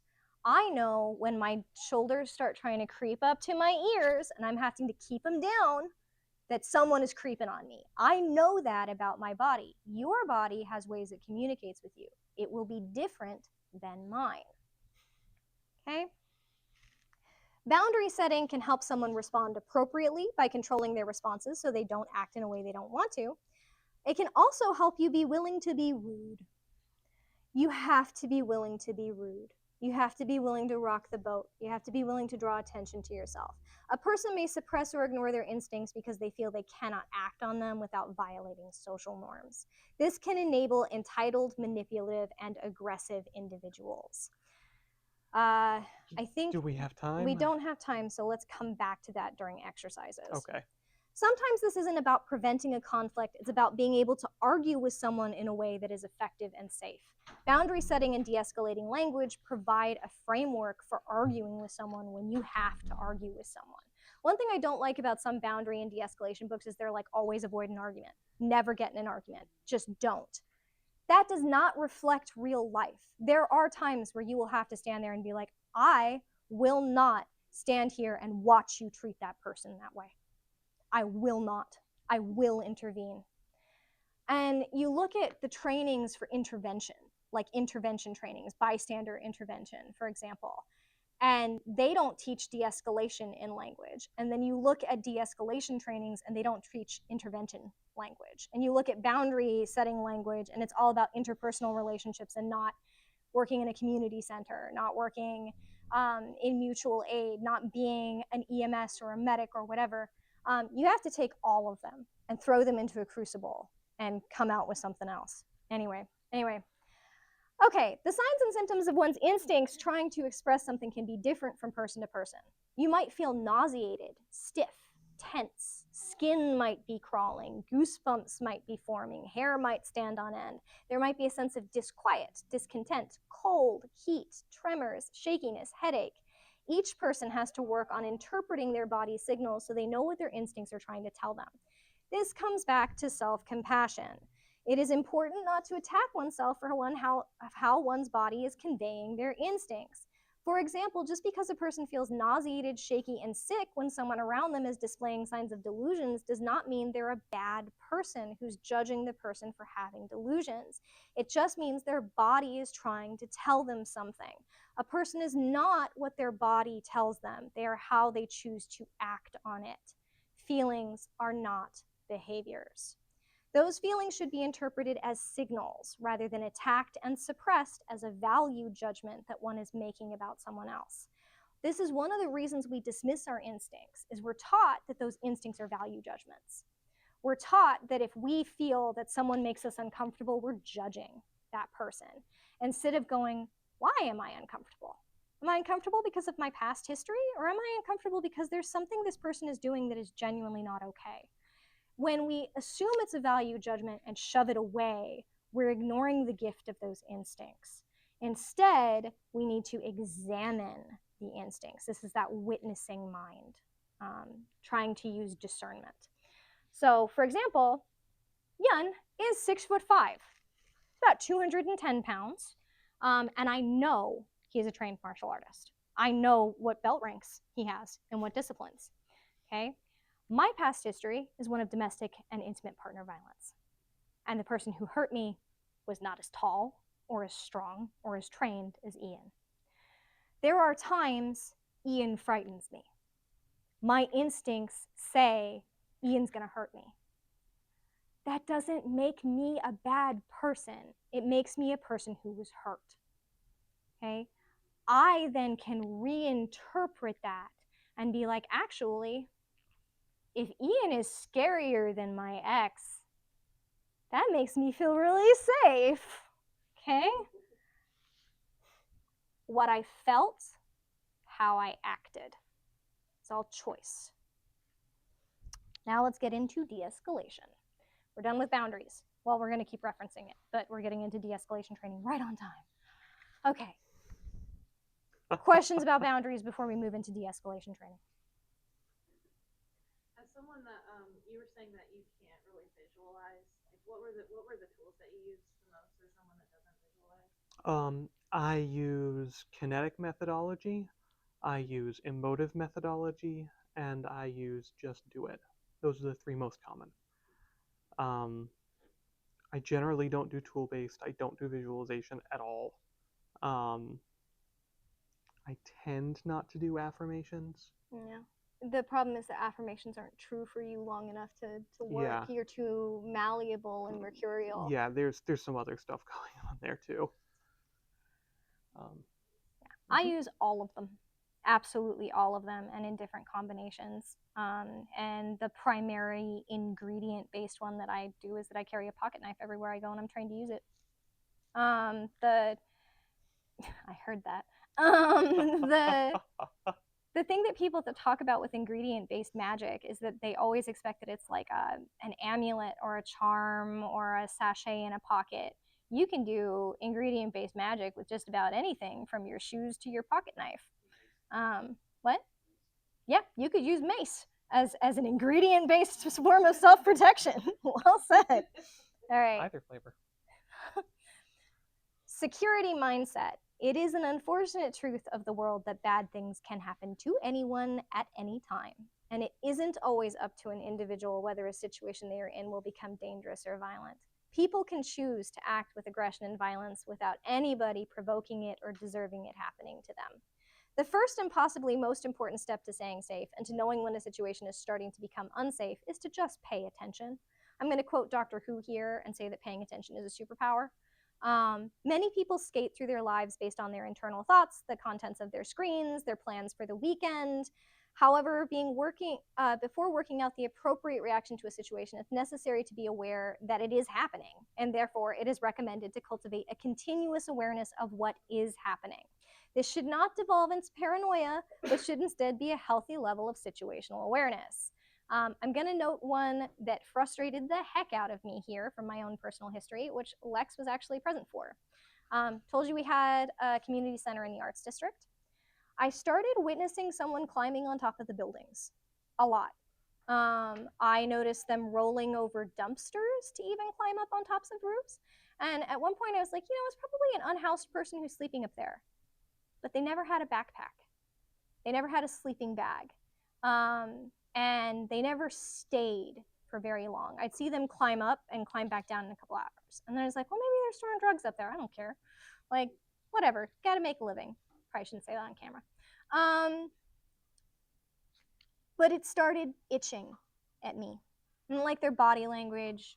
Didn't like what I was seeing. So I did what I don't do, and I called the cops. And I was like, hey, I keep seeing someone climbing on top of buildings. No one's had anything go missing. No one's had anything stolen. I've already talked to other people in the arts district. This is weird. And they told me it was probably maintenance. And I was like, maintenance does not need to roll over dumpsters to climb on top of buildings. That is not a thing. I kept calling over a couple of weeks. I kept calling and being like, hey, guys on top of a building again. You're not concerned about this at all? No, they were not concerned until he became an active shooter. Same guy, and it turned out that he'd been getting up onto the buildings trying to find the best line of sight to kill the most amount of people as possible. And Lex and I ended up having to do a shelter in place during an active shooter, which is not the only time we've had to shelter in place for an active shooter. Thank you. I had the awareness that something was wrong. I couldn't get anyone to listen to me. That's an unfortunate truth. But I will note that if I'd seen him climb up, I would have known not to be around that building because I wasn't feeling comfortable, right? Now, that does not blame the people who didn't notice and who were shot at. Nobody died, by the way. That is not their fault. That is entirely his fault. But we can pay attention. We can try to reduce the danger to ourselves and others. Okay. 10-point scale of intensity. Would you like to teach this portion, or would you like to just do the body language? Want to do the body language? Yeah, why don't you talk and I'll do the body language. Within the context of de-escalation, one important thing to be aware of is the distinction between anger, aggression, and violence. Consider a 10-point scale of intensity, where a 1 or 2 is normal, everyday interaction, and actual violence is a 10. Anger is likely to start seeping in around 3 or 4 as intensity of conversation or interaction escalates. Often, anger will be accompanied by aggression. This is an actual behavior that you're exerting. That's aggression. This takes the form of gesticulation, body language, increase in volume, change in vocabulary, etc. Anger typically has a precipitating event. This can be an individual feeling threatened, frustrated because they can't communicate. All kinds of things can trigger anger. Sometimes it can be a current event mirroring a past trauma, which triggers a feeling of threat, and when people feel threatened, they get angry. First, consider the case of an individual who is fearful or responding to trauma. The primary objective will be to reassure them that they are not at risk or that they are not in the traumatic circumstances to which they are responding. Next, consider the case of an individual who feels unsafe and unable to communicate. Before any de-escalation can occur, it's likely to be necessary to convey that their point has been made and understood, which does not imply agreeing with them. However, until this has been done, any attempt to redirect or argue is likely to result in a further increase in emotional intensity, moving up that 10-point scale.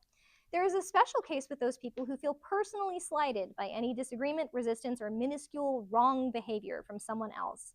These individuals are likely to shoot up that 10-point scale real rapidly, as their fragile ego will perceive any alternative viewpoints as a significant personal attack. This type of hypersensitivity requires special handling and may be better handled by someone who will be automatically placed in a position of respect based on the hypersensitive individual's pre-existing biases. This is when you get the manager. That's an example. You get these people who skyrocket up to a 10 because they want to talk to a manager, someone they perceive to be in authority. Okay. As people move up that natural scale of intensity towards violence, there is a natural breakpoint that occurs in most cases around a 9. This happens on the boundary between aggression and violence. The vast majority of people have some level of internal resistance to committing an actual act of violence. This may be because they fear the consequences to themselves, because they have a moral or ethical objection to doing so, because it does not align with their self-image, or because of a pre-established relationship, or simply the acknowledgement of the humanity of the other person, that they don't want to hurt because they're human, or because they have prior experiences with becoming violent ending poorly for them. This could be due to learned helplessness or a variety of other reasons. If someone has learned that if they become violent, they get really bad lashback from others, they may learn to never become violent. If someone learns that if they become violent, that gets rewarded, then they're more likely to be violent in the future. Okay, this is the point where aggression turns into violence and into intending to do harm. There are generally clear verbal and or physical signals as individuals break through their own barriers and psych themselves up to actually committing violence. It is natural to have a fear response to the person at this time. Indeed, a fear response can be one indicator that someone is moving from aggression towards violence, as the subconscious is way more perceptive and often tells you that they're going to through the emotions you're feeling, the physical sensations you're feeling, and hormone releases. However, it is imperative to control the fear response. Control of the self as well as the situation is necessary to prevent violence from becoming harm. Control of the self is going to be a primary theme throughout this class, as it's a cornerstone of our approach to de-escalation. Violence is a 10 on the scale. It does not begin when someone is actually attacked, but instead begins when one person is making another person or people feel in imminent danger of attack. Some of the ways that this can happen is threats, harassment, stalking, prior to and in addition to physical or sexual assault. A 10 is reached when a person has good reason to believe that they or someone else is going to be harmed. The foremost important thing for a person to do at a level 10 is get to safety. Not punish the person, get away. Establishing safety will vary in how. Sometimes it's going to be run away, sometimes it's going to be hide, sometimes it will be get help, and sometimes it will mean fight back. You had your hand up. Is there like a rigid definition of violence, or is it kind of like know it when you see it?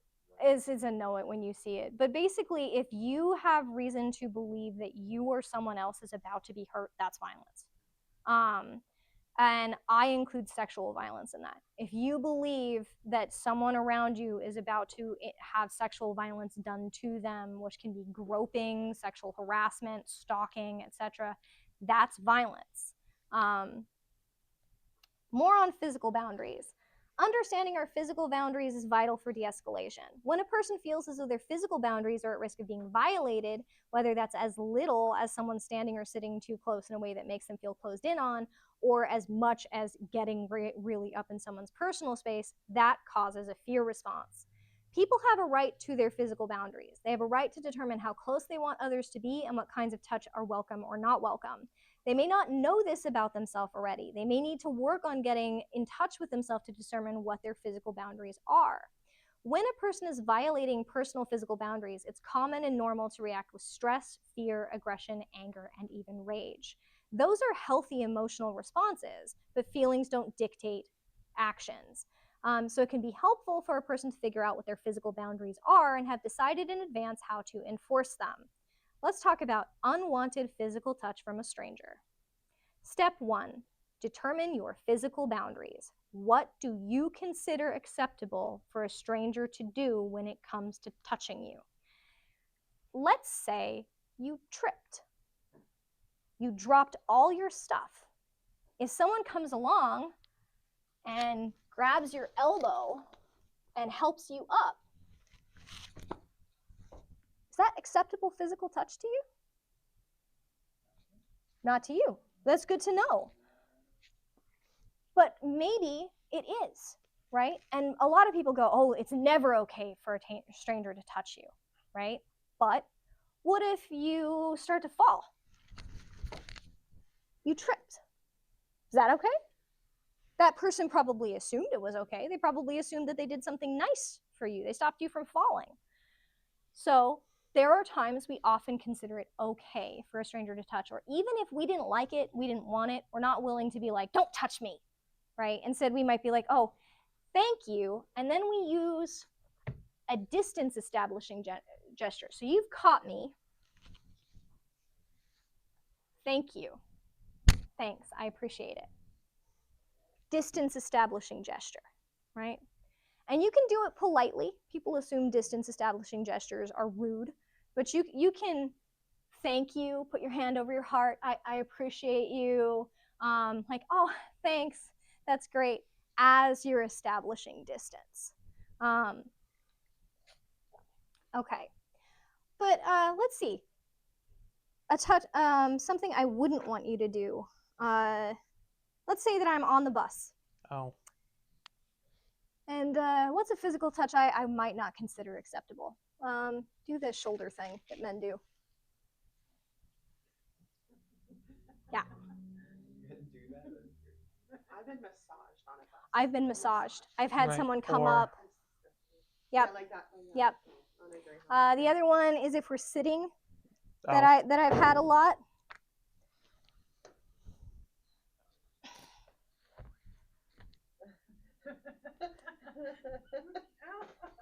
Yeah. How big are your balls? Step 2, determine your action. A person can decide what they will say or do in advance if they're being touched in a way they don't want to be touched. They will have to make considerations for their own safety, as it's not always safe to protest being touched. Them choosing not to act in their own defense does not make them being touched against their will their fault. Okay? It's not always safe for them to act in their own defense. And they should know that they owe no one any excuse or apology for acting or not acting, whichever is safe for them to do in that moment. Step 3, anticipate possible responses. Strangers who have violated someone else's physical boundaries may react with embarrassment, regret, shame. Those are the ones you hope will happen. Defensiveness, aggression, entitlement, an attempt to shift the boundary so they can continue violating the person's personal space, redirection of blame, aggression, or violence. I'm going to give an example. I'm going to pretend to be a guy because I didn't tell you in advance I wanted to do this one. So. Okay. Can I give you a hug? No. Oh, come on. I haven't seen you in so long. Just give me a hug. No, not right now. Oh, why don't you want to hug me? Do I smell bad? Yeah. And then, okay. They'll keep pushing, right? They keep trying to get the exerted boundary to fall. That's a common reaction. The other way, let's do it with aggression. You can pretend to be my Uncle Tim. I said you can't hug me. The arm thing he does. Oh, that. Uncle Tim, I said no to touching right now. I said no. I don't want to be touched. I would like you to take your hand off my arm now. If you don't take your hand off my arm, I will remove it. You were off camera. That's Thank okay. you. Common interaction between me and my Uncle Tim. I stabbed him in the hand once. Ask me why. Okay. Anticipate internal reactions. A person should try to predict how they will respond if someone becomes defensive, aggressive, entitled to touch them, keeps pushing to touch them. They have to plan for that scenario with a range of responses, but their range of responses are going to vary. Mine, I mean, you've already picked up on it. I stabbed someone in a hand. Wait, why did you do that? He came into my bedroom at 3 a.m. He got stabbed in the hand. He complained to my great-grandmother about it, and she said, well, you shouldn't have gone in her bedroom at 3 a.m. Why were you in her bedroom? This is not an appropriate thing. If you got stabbed, I feel like you deserved it. So she had my back. Unfortunately, he was still welcome in our house after that, so she only kind of had my back. My line and your line are different. I am comfortable with violence. I'm probably too comfortable with violence. It's true. So there's a reason I went through anger management therapy twice. You get to figure out where your ethical lines are. They're going to be different from mine. You may decide that self-defense training is how you want to deal with someone unwantingly touching you. You may decide that that's never going to be what you want, and instead you're going to carry a panic button, right? Step 4, anticipate your internal reactions. Did that one? Step 5, self-soothe. You should have a plan in place for recovery after violation of a physical boundary. That self-soothing should begin while in the situation and continue until in a place of safety and until that feeling of safety and security has been reestablished. We recommend that this plan be based in personal resiliency training, that it focus on accepting the emotions that are brought up by unwanted touching and feeling empowered to act in self-defense and feeling capable of recovery and moving forward. Step 6 is follow through. A person needs to be willing to walk away, run away, call for help, defend themselves if necessary. They should be willing to run, hide, or fight if necessary. Yes. I saw you guys pretending to be on a bus and some of this, Mm-hmm. and that's very dramatic. So I feel like it's a little easy. It's easy to differentiate, like, hey, you need to stop that. That's not at all exaggerated. Oh, for sure. But like, I've encountered like some microaggressions lately where people just feel entitled to touch me. Mm-hmm. I've met some new people, and I don't want to give everybody I meet a handshake, but they act confused when I'm just like wanting to bump elbows or bump fists, and they seem like they're entitled to touch me or grab me. Yep, that's such an established social norm. A handshake. If you're rejecting a handshake, it's seen as a rejection of a friendship. It's funny because it's a sort of a microaggression where it's hard to be like, no, I don't want to do that, because it's a rejection of a friendship. When you're encountering something that feels a little subtle, or they're inching towards you instead of like man spreading towards you, is there like a threshold that you have in your head, a script where you're like, these are the things I accept, this is like... I would have one prepared. If you don't want to shake people's hands, have a quick little thing that you say where you say like, oh, I don't shake hands because of the ongoing epidemic. Sure. Or, you know, I have a personal thing about not liking to touch people's hands, but I'll give you like an elbow bump. And have that established, and then decide if someone can't respect that and pushes that boundary, are you going to back up? Yeah. Are you going to reject? Again and again, and at least 1 or 2 people felt a little dishonest with their confusion. Yeah, I'm sure they did. People feel very dishonest when trying to violate a boundary. The only thing you can do is have that consequence in mind. If they are not going to respect that boundary, what are you going to do? Are you going to walk away from that person? Are you going to refuse to engage with that person? Are you going to tell that person, like, I feel really disrespected? How are you going to respond? It can be much harder to enforce these steps with someone that a person knows. A friend, a family member, a partner, romantic and or sexual, a colleague, a coworker, a mentor, or someone in a position of authority. The more emotional pressure there is from a friend, a family member, or a partner, the harder it can be to enforce physical boundaries. The more social pressure there is from a friend group, from colleagues, or coworkers, the harder it can be to enforce physical boundaries.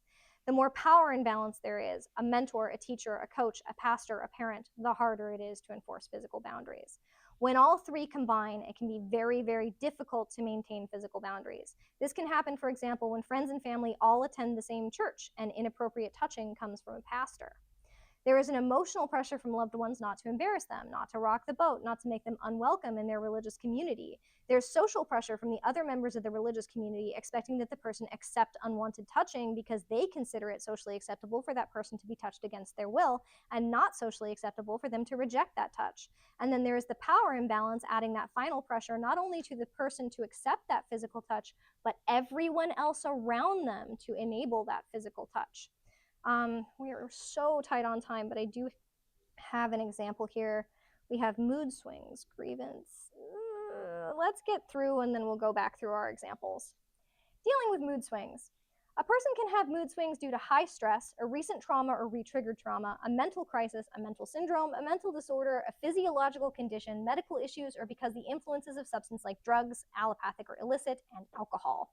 A person experiencing mood swings can be much harder to set boundaries with and much harder to de-escalate. They may be able to be communicated with in one mood and then just change to a different mood, and you have to use a completely different communication style. It is important not to mirror the swings. That is the most important thing about dealing with someone with mood swings. We have to remain balanced and non-reactive. We can't control the mood swings, but we can influence them by not responding to them. Calm can be an influence. Calm is contagious. So if you can remain calm while someone is swinging, sometimes that calms them down too.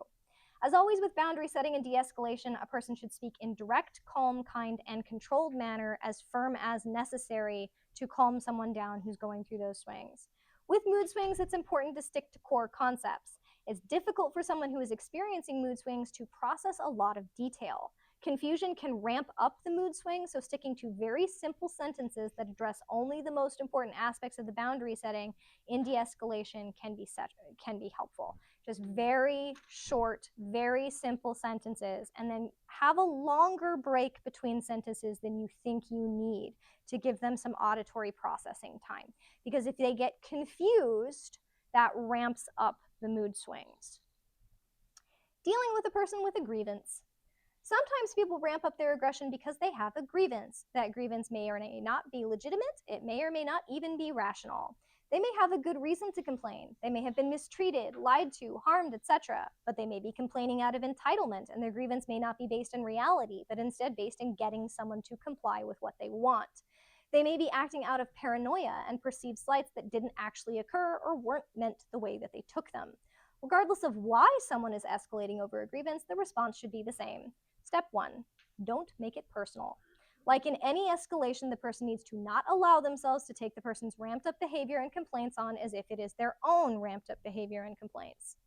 Step 2, address the escalation, not the grievance. This isn't the same as tone policing, though a bad interpretation of this step could take someone in that direction.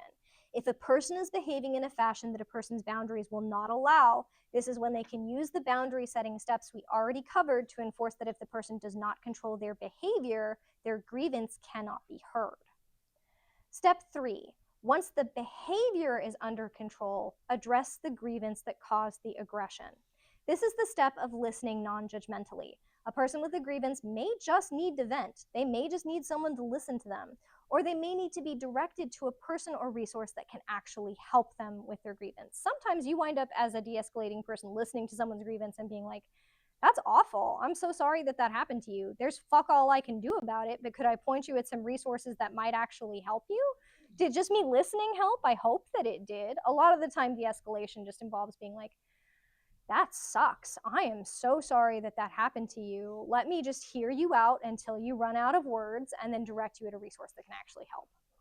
Step 4, take action if needed.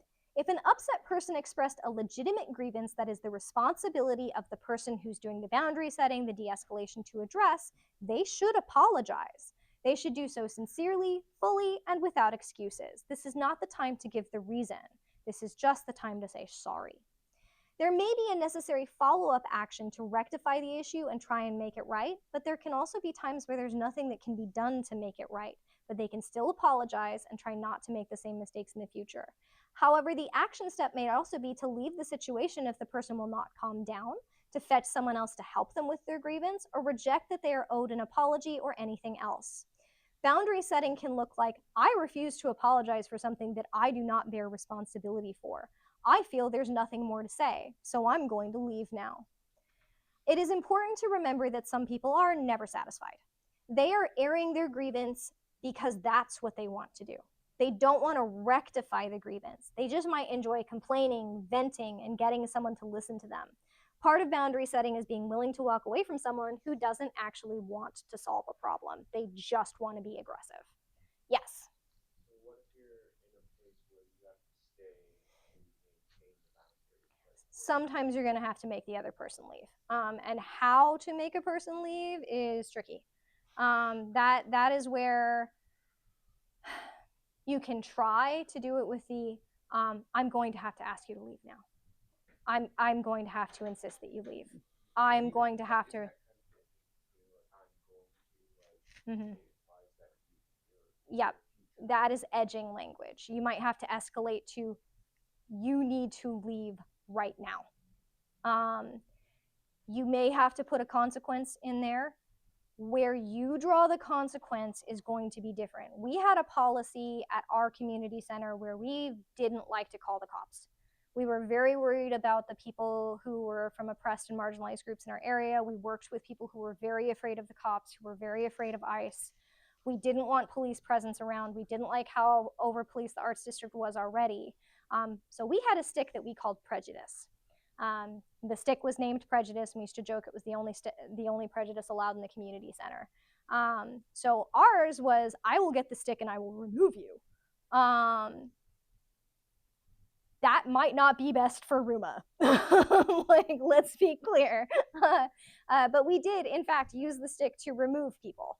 And we were both trained in doing that. But someone else's might be, if you don't leave, I'm going to call the cops. I don't like that. Yeah. What? Yeah, if you don't leave, I'll get my Ian. Okay, so what causes a person to become aggressive? Aggression is a normal, healthy part of the human spectrum and expression of emotion. It's natural for people to feel aggressive occasionally. However, not all expressions of aggression are healthy or justified. As we explored in the 6 steps to setting a boundary, sometimes people become aggressive when someone sets a boundary with them. That aggression may stem from the following. Some people become aggressive when they're confused. This can be internal confusion, where they don't understand what is happening inside them, or it can be because of an extremely chaotic environment. Some people become aggressive when they're highly stressed, lack of sleep, lack of food, lack of rest, lack of breaks, difficulties at work, community, or in private life. Some people become aggressive when they experience a break with reality in the form of delusions or hallucinations. This is very uncommon. Most people experiencing delusions are not aggressive, but it does happen. Some people become aggressive when they are hurting or grieving or they're experiencing a loss. Others become aggressive when they feel rejected. Others become aggressive when they feel trapped or caged. Some people become aggressive when they feel that someone has encroached on their personal space or violated their physical boundaries. Some people become aggressive when they feel pressured or intimidated. Others become aggressive when they feel slighted, wronged, or cheated. Some people become aggressive when they feel ashamed or as if they are being shamed by people around them. Some people become aggressive when they feel they're being humiliated. Some people become aggressive if they feel their status is being diminished in the eyes of others, especially if they feel that people are watching and diminishing them. Some people become aggressive if they feel they're being oppressed by something outside of their control. Some people become aggressive due to entitlement because they enjoy inflicting their power on others. Some people become aggressive when they want to make an impact on the world and feel as if they haven't or cannot without using violence to do so. And some people become aggressive because they just like it. They like how it feels. Signs and symptoms of aggression. There are a number of cues to watch for that may indicate that someone is becoming aggressive or escalating along the scale of aggression. Some of them will also provide indications of the source of that aggression. For example, individuals who appear nervous, anxious, or frightened may flash out due to a perceived threat. Ian, could you be? By contrast, individuals who are demonstrating signs of being overwhelmed or of mental disorganization, speaking in loops, muttering incoherently, are showing their mental state is currently unpredictable, with sudden aggression being one rare thing that they might engage in. Okay. Similarly, anyone who is exhibiting rapid shifts in mood or emotional effect can become aggressive, even violent, with little to no warning. Can you do a slide from like manic to depressed? Yes, there's a question there. Do you think it's an effective tactic to counter unpredictable confusion with unpredictable confusion? No. No, because then they'll mirror that confusion and it gets it worse. You actually want to be as stable as possible with someone who is confused and really base everything you're saying in like very grounded reality, which we'll get into if we get time to get to de-escalating people who are in active psychosis. Yeah, sure, I can do a mood swing. Sure.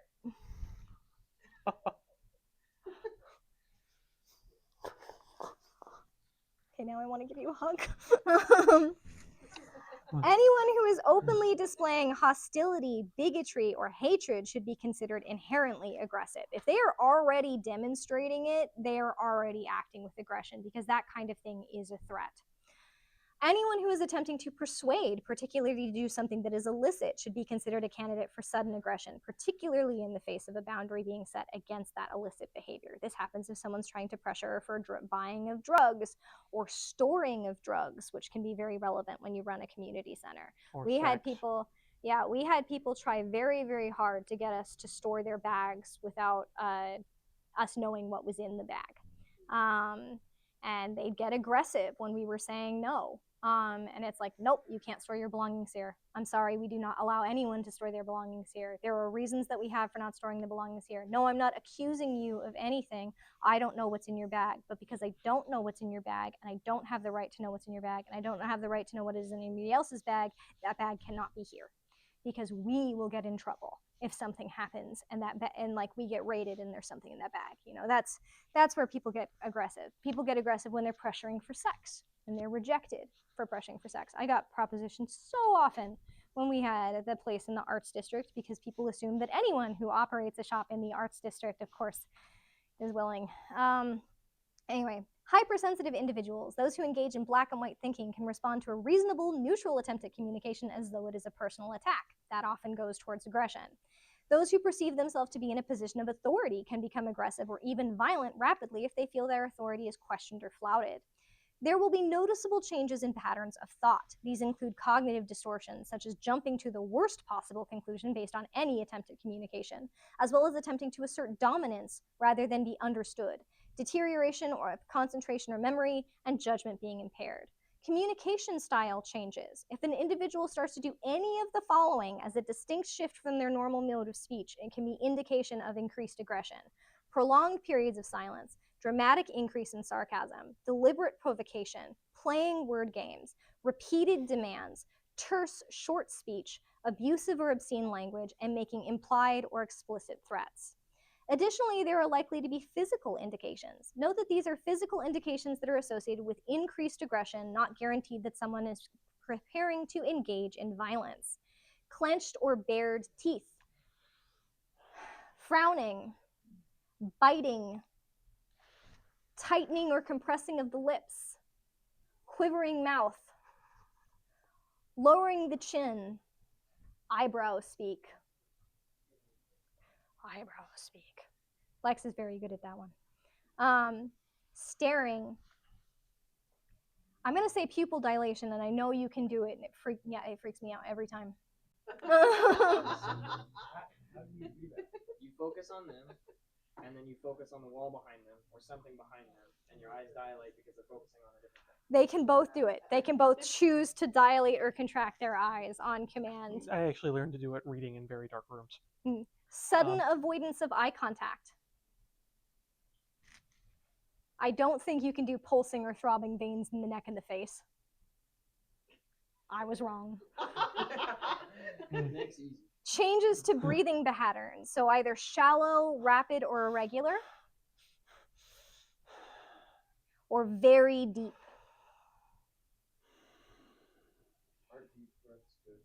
It depends on the style. Especially, and the next one in here is that there is a remarkably smooth and calm fashion of breathing in people who have experience or training with violence and combat.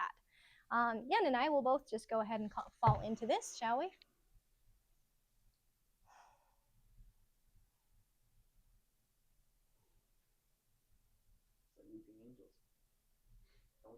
It's different. There's calming breathing to calm down.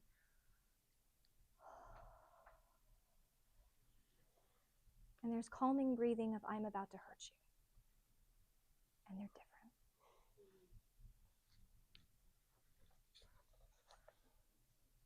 Okay. Finally, particularly as aggression escalates, there are likely to be notable changes in behavior. These include pacing and jerky movement, rejection of any attempt to communicate, especially with body language. There's this don't talk to me, don't talk to me. Yeah. posturing to appear larger and more threatening. This is either the I'm inflating and looming, or it can even be the Yeah, oh gosh, that. Scott did that all the time. Like he literally hit his chest like a monkey. Invading of personal space, which you already did. Yeah. Visual sexual assault, particularly in the case of predatory individuals. Squaring up for a fight. Taking an opportunistic angle if predatory. Taking a fighting position. Violent acts towards the environment. Suddenly and dramatically making a scene in order to overwhelm innate sense of spacing and safe range. If at any point there's an instinctive sense of danger, often perceived as an electrical charge to the air or an impending sense of doom. I'm not kidding. That is how people have translated it out of crises. Don't ignore it. Gain distance from the source of danger. Yen, will you show an opportunistic angle? Like, I'm here. What's an opportunistic angle for you to take as an angry person? Okay, show me another one.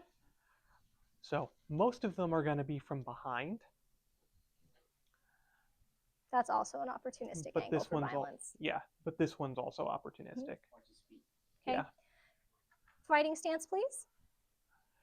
This Show is me a good fighting stance or a bad fighting stance, but differentiate which one you're doing. right. Okay. Let's do shitty trained in an MMA gym for a week. You know I'm right. I know you're right. Show me American man in the bar fighting stance. Thank you. Okay, martial artist. They're different. Okay.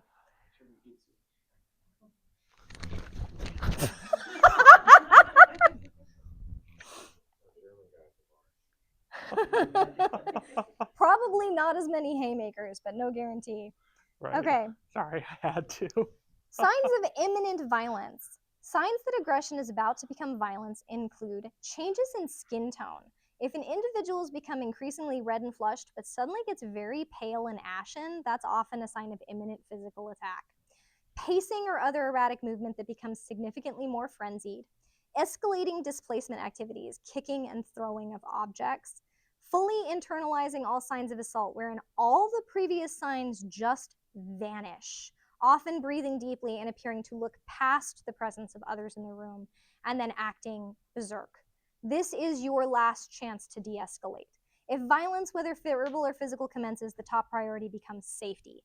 Note that it is Sanctum of the craft's official position that if someone is going to regularly be in high-stress situations with the likelihood of violence on a regular basis, they should consider training in some form of martial arts or physical self-defense, even if they never use it. The familiarity with violence can help to reduce feelings of panic when it arises. And even just taking self-defense to learn how to fall down without hurting yourself can be very, very valuable for de-escalating situations. De-escalating aggressive, predatory, and manipulative behavior. There are so many different kinds of predators, we don't have time to address all of them. Some people aren't predators, but are engaging in predatory behavior, theft, threats, and violence. They are often making bad choices because they have no good ones open to them. This can be because they are in desperate straits, in personal crisis, affected by substances or disorder, etc. Some people want gratification, others want to feel power, others want amusement, others just want to destroy. Some want compliance and control. In the case of individuals who are in desperate straits, context is important. Is this a one-time encounter that is extremely unlikely to be replicated? Or is it taking place in a location where it can easily reoccur, such as home, at work, or a third space, such as a community center? Ultimately, desperate people need help. If someone is behaving in a threatening fashion in order to get money for a meal, the easiest option may be to de-escalate and offer to provide one. However, this is only a viable option for one-time encounters. If there is a high probability of recurrence, then this type of compliance can encourage the individual to return and behave in a threatening fashion over and over and over again in the hopes of future compliant assistance. Instead, it is necessary to use de-escalation and boundary setting techniques to refuse to reward the threatening behavior. However, if in a setting such as a community center where help can reasonably be sought after, the de-escalating individual may, at their own discretion, explain the types of help that are available and offer to provide those. So if someone comes and is threateningly asking for money in a place like a community center, we don't want to give in to that. even though we understand they're desperate, even though we understand that they need help, because then they're going to keep coming back and behaving in a threatening and aggressive fashion. And then word is going to spread to the community that if you come here and you push people around, they'll give you money. So instead, all volunteers of a community center should be trained in what aid is and is not available, and how to de-escalate and say, we don't give out money here. None of us have any cash. None of us can help with money. But we have food, we have water, we have a place where you can rest, we have a bathroom that you can use, we have a computer you can use. There are resources here for you. But if you keep threatening to get money, those resources will be closed to you. So state clearly the consequence. We want to help you. But this is not a type of help you can get. Mm-hmm. Fear-based aggression. Some people experience fear-based aggression. This is more common after a trauma, crisis, or disaster when a person perceives people who are attempting to help them as dangerous to them. But it can also happen if someone is in an altered state of consciousness, caused by anything from a trigger to a re-traumatization, a flashback, a panic attack, a mental crisis syndrome or active disorder, a physical health condition, substances including allopathic or illicit drugs, or when impacted by alcohol. Signs and symptoms of terrified aggression include a pleading voice. I don't want to hurt you. Darting eyes. Oh, I was doing that one already. Yeah, you're doing already. Inability to make eye contact. I was also doing that already. Gaping mouth. Quivering lips, you're already doing. Short, rapid breaths. Ashen or pale skin. Don't do that, you're going to give yourself blood pressure problems. Concave body posture. Fending off gestures. And huddling against walls, against... You can stop. Okay. De-escalation of fear-based aggression involves reducing the person's sense of danger.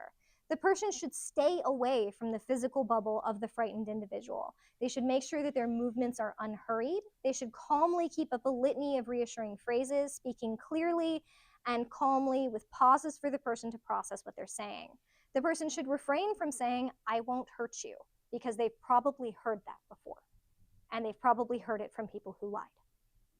They should refrain from making any false promises. They can't promise to protect the person. They can't promise that everything will be okay, because they may not be able to keep those promises. The litany can sound something more like, "I know you're scared. Please don't throw that. You don't need to. You can put it down now. I'm way over here. I'm not going to get any closer. I won't come near you. You can sit down if you want to. Maybe we can take some breaths together." They can put their hand on their chest or the belly and make their deep breathing very obvious. This can sometimes help someone breathe along with them. The person should refrain from using harsh orders unless the aggression escalates towards violence. As the person calms down, their body language often changes again. They can start crying or weeping or sobbing. They can start engaging in high-pitched gasping. They might shudder, or they might slump over as the adrenaline fades. The de-escalating person can continue breathing slowly with them until the person can communicate what they need. They may be able to go back to their day after they have calmed down, or they may need a support person contacted. The de-escalating person may also need to contact mental health services or emergency medical services if the person cannot calm down themselves or communicate what they need. I saw a hand up. I don't know much about what but like, do you think it's possible to cultivate a sense of peace and calm, and then like through either the tone of your voice or just like, through concentration of like psychic energy to imbue that person? Oh yes, absolutely. This is one of the ways that Yan and I do this, is that we actually just fill a space with calm. If one of our people that we're working with is having a panic attack, we'll sort of just stand in range, feeling calm ourselves and letting that swim over to them. I'll note here a couple things on panic attacks. Don't give anyone something to eat or drink. They're often going to be nauseated. Don't put anything in their mouth. I'm aware of all the things about like putting hard candy, etc. Don't do that. Don't touch someone who's having a panic attack. I understand that they say to put your hands on someone. Don't do that. Don't tell them to calm down. Don't order them to calm down. That doesn't work. down. Don't have them breathe into a paper bag. That actually makes the panic attack worse. Don't have them bend over and put their head between their knees. That makes the panic attack worse. Just breathe with them. That's it. It's basically the same steps here. I have a note here that we wanted to do the battle axe story. I think that what we're going to do, because this is taking so long, is get all the way through and then come back to the stories and the exercises. And if people have time to stick around for them, they can. De-escalating rage. Rage is when a person is on the edge of violence or has crossed into it. That person may be yelling, screaming, brandishing their fists, holding a weapon, or threatening harms to themselves or others. They may be attempting to scare or intimidate someone into compliance. They may just enjoy the feeling of venting all their rage onto someone else. Rage is the place between aggression and violence, and it easily escalates into someone getting hurt. We already went through all of the signs and escalating it, so I'm not going to read them again. It should be noted here that there is a difference from a manipulative person who pretends at rage in order to coerce and control a victim and a person who is actually enraged. When a manipulative person pretends at rage, they specifically intend to influence and exploit someone else, generally for the long term, not the short term. To understand this, we recommend the book, Why Does He Do That? Inside the Minds of Angry and Controlling Men by Lundy Bancroft to understand better how a person can pretend to lose control in order to actually exert their control over others. That's not what we're talking about in this context. In fact, we're not really going to get into that at all. Rage is sometimes a discharge of tension, but it's a myth that venting makes it better. Venting rage makes anger worse by increasing hyperarousal and reinforcing aggressive feelings and actions. But people may feel like spilling their anger all over will make them feel better, or they have been taught that it will. Rage can also be intended as a dominance display, attempting to exert authority and entitlement over others. This is especially dangerous if they are surrounded by people they want to impress, like their friends, their coworkers, etc. Like if they are with their frat buddies and they're starting to ramp up into rage, that's often a dominance display. To de-escalate rage, the person needs to clearly, calmly, directly, and firmly state the behavior that the person will not tolerate. They should use short sentences and easily understand words. At first, this can sound like boundary setting. If you continue to punch walls, I will have to leave the room. But this is one situation where demands are okay. De-escalation of rage may start with identifying the most dangerous behavior and calmly insisting that it cease. Once that behavior has ceased, it can move to the next behavior and continue until the person has calmed. So it starts with, I will leave the room if you keep punching things. I will leave the room if you can't talk to me calmly. I will leave the room if you keep saying insulting things. You start with the worst behavior and you step it down, and they will literally climb down the rage ladder. That's what it's called in de-escalation training. You pick the first behavior that you want to stop. The de-escalating person has to stand at a safe distance where they cannot be grabbed or hit. They may need to move forward and backward to maintain this spacing. They may need to move smoothly without any sudden or threatening gestures to avoid sparking the rage back up. They should never shout or threaten or match rage with rage. They should keep an eye out for escape routes, potential weapons in the person's reach, and people that they can get help from or people they may need to protect. People will either keep ramping up in aggression or comply and calm down.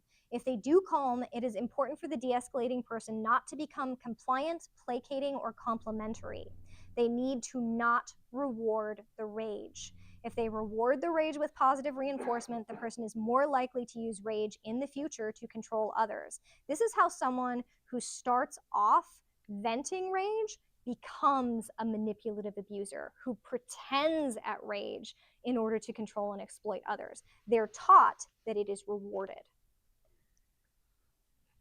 However, this technique... Sorry, on that line, how do you, as the de-escalator, determine the consequence so that you're not playing into the desires of, like, how do you identify what would be a consequence versus a reward? Well, they'll often tell you. I'm trying to figure out how to put this without getting too graphic. I'm going to use the example of someone threatening rage because you denied them sex. In that particular case, let's say that I'm just going to pretend to be one of my exes. That's going to be fine. Oh, no, go ahead. Why don't you want to touch me? Are you not attracted to me? Don't you love me? Don't you want me to feel good? Don't you want to make me happy? I work really hard. Why don't you want to help me feel good at the end of my hard day? I put food on this table.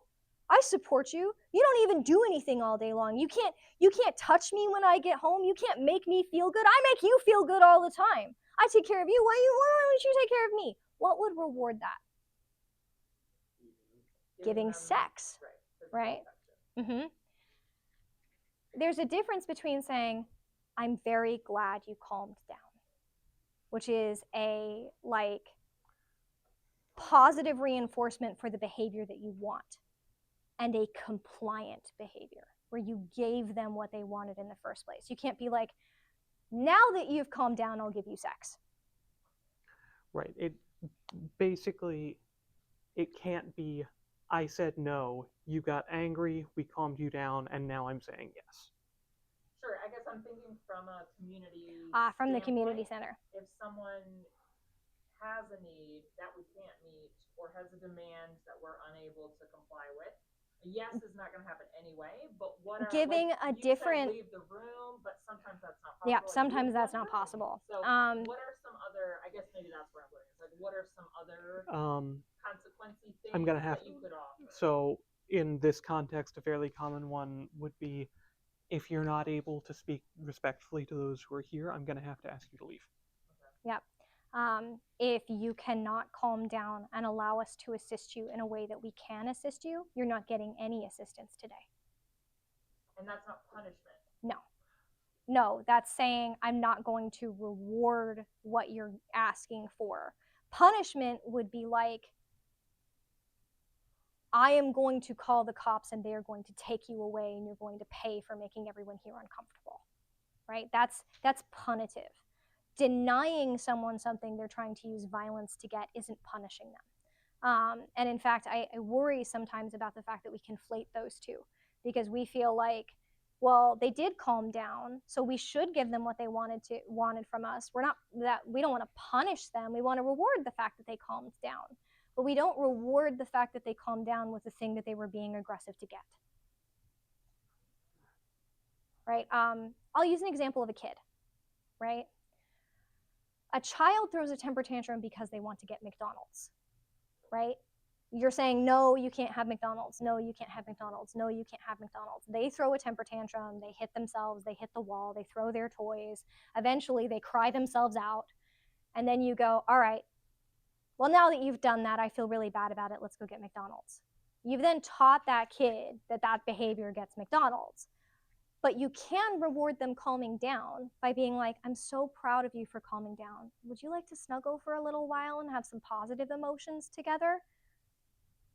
That's not rewarding the bad behavior. That's rewarding the good behavior, which is that they calmed down. Now, in the context of a community center, you're not going to offer to snuggle with someone. But you might offer the assistance that you can provide now that they have stopped insisting on getting the assistance that you can't. That makes sense? Okay. Okay. This behavior does not work if someone has already become violent towards the de-escalating person or someone else. Please note that threatening someone with a weapon is already violence. The rage has already escalated to the point where de-escalating person will need de-escalation that involves running away, evading attacks, hiding, fighting back, or getting help.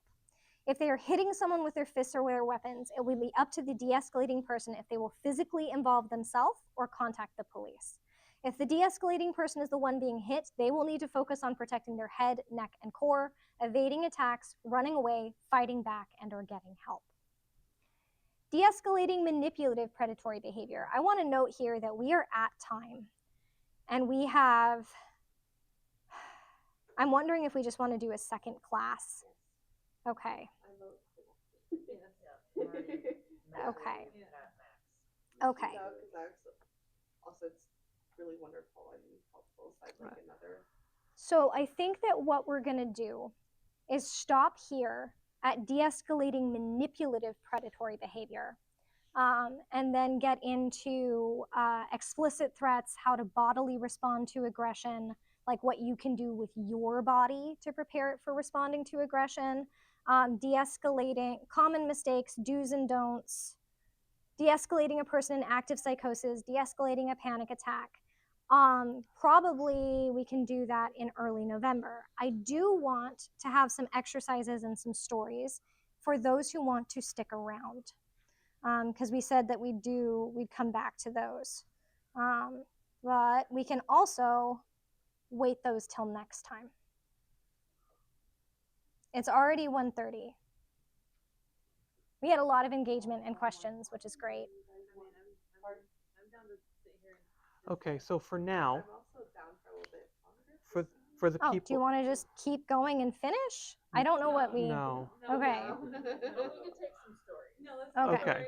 Okay. Do we want to Question, 30 more minutes. do we want to turn off the recording and do stories and Let's exercises? do the stories and exercises that can be done with the recording going, and then stop. Okay. So I'm scrolling back up. Stories that we wanted to include. Yep. No, keep the Go Zoom ahead going and keep it until. going for the story time. Okay, so we stopped including the stories when we got to de-escalating language for picking a fight over exclusion of people with disabilities with vagus vortex. So this was a thing that happened. So this was a group that we worked with as part of sort of the pagan and magic community in Las Vegas, and they regularly had large-scale events. Like many thousands of people. Like thousands of people. They did fire circles, they did what they called master classes, they did various different things, and at none of them did they have any kind of accommodation for physical disability.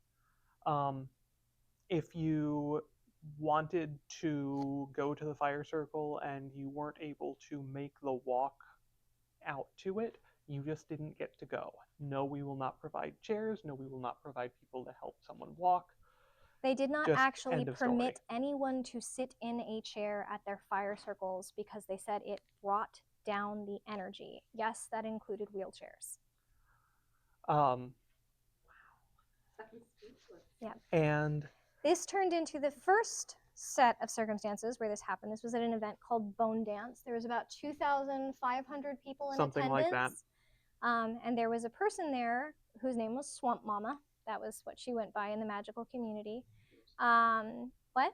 Wondrous name. Yes. Yeah. And she was there in her wheelchair, and she was told that she could go sit in the conversation fire area in her wheelchair and engage in community in that fashion, but she was not permitted in the temple or at the fire for the actual bone dance.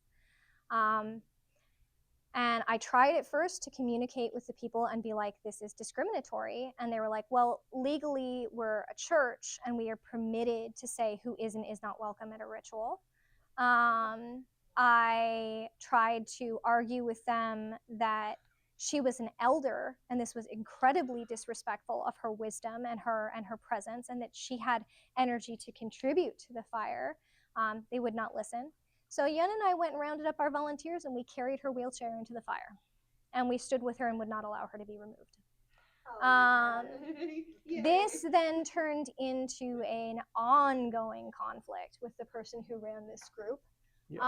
With people saying, that we were trying to control what they did at their rituals, we were crossing boundaries, we were disrespectful of their wisdom, that we were like young whippersnappers who didn't know what we were getting into, and that we were so disrespectful of people by doing this, which led to a lot of boundary setting language. I find it disrespectful to make someone unwelcome energetically because they are differently abled. I find that disrespectful. I find it interesting that you think speaking up about that is more disrespectful than discriminating against those people in the first place. That I language. This is where we first started using the I will not condone this by standing by while it happens. I will not. That's my ethics. And people would be like, well, you're judging them. And it's like, no, I would judge myself. And that was the language that I used a lot. People would say, well, you can't judge him for him setting these rules. And it's like, I'm not judging him, I'm judging myself. If I stand by and witness something like this and do nothing, then I have to live with myself about that. And that's that I language over and over and over again. And eventually escalated when a member of his community who'd been in it for decades died and came back. But his dying and coming back really damaged his body, really damaged his mind. And he went from being able to participate in circles to suddenly not being able to participate in circles. And that was when a bunch of people started being like, oh shit, that could happen to anyone. That could happen to any of us. Yes, Yeah. yes, it could. And they were also Being very able-bodied much is a temporary condition. Yep, and ends with all of us if we get old enough. And we started talking about that with people where they'd be like, well, that could just happen to anyone. I was like, yes, it's shocking how disability works. But also it's a community that does not, it's shocking to think about, like elders, mm-hmm. you know, need to sit longer, like need to sit yes, yeah. or whatever. And they have no concept of no respect elders. No, as no. Like it was wild to me. Yeah, that I could not understand it. And I would have actually just stopped interacting with them, except they kept inviting me to things and having me teach at their events and things. So eventually, this ended up being overturned, and people could sit in their circles. But this was not the only conflict we had with this group.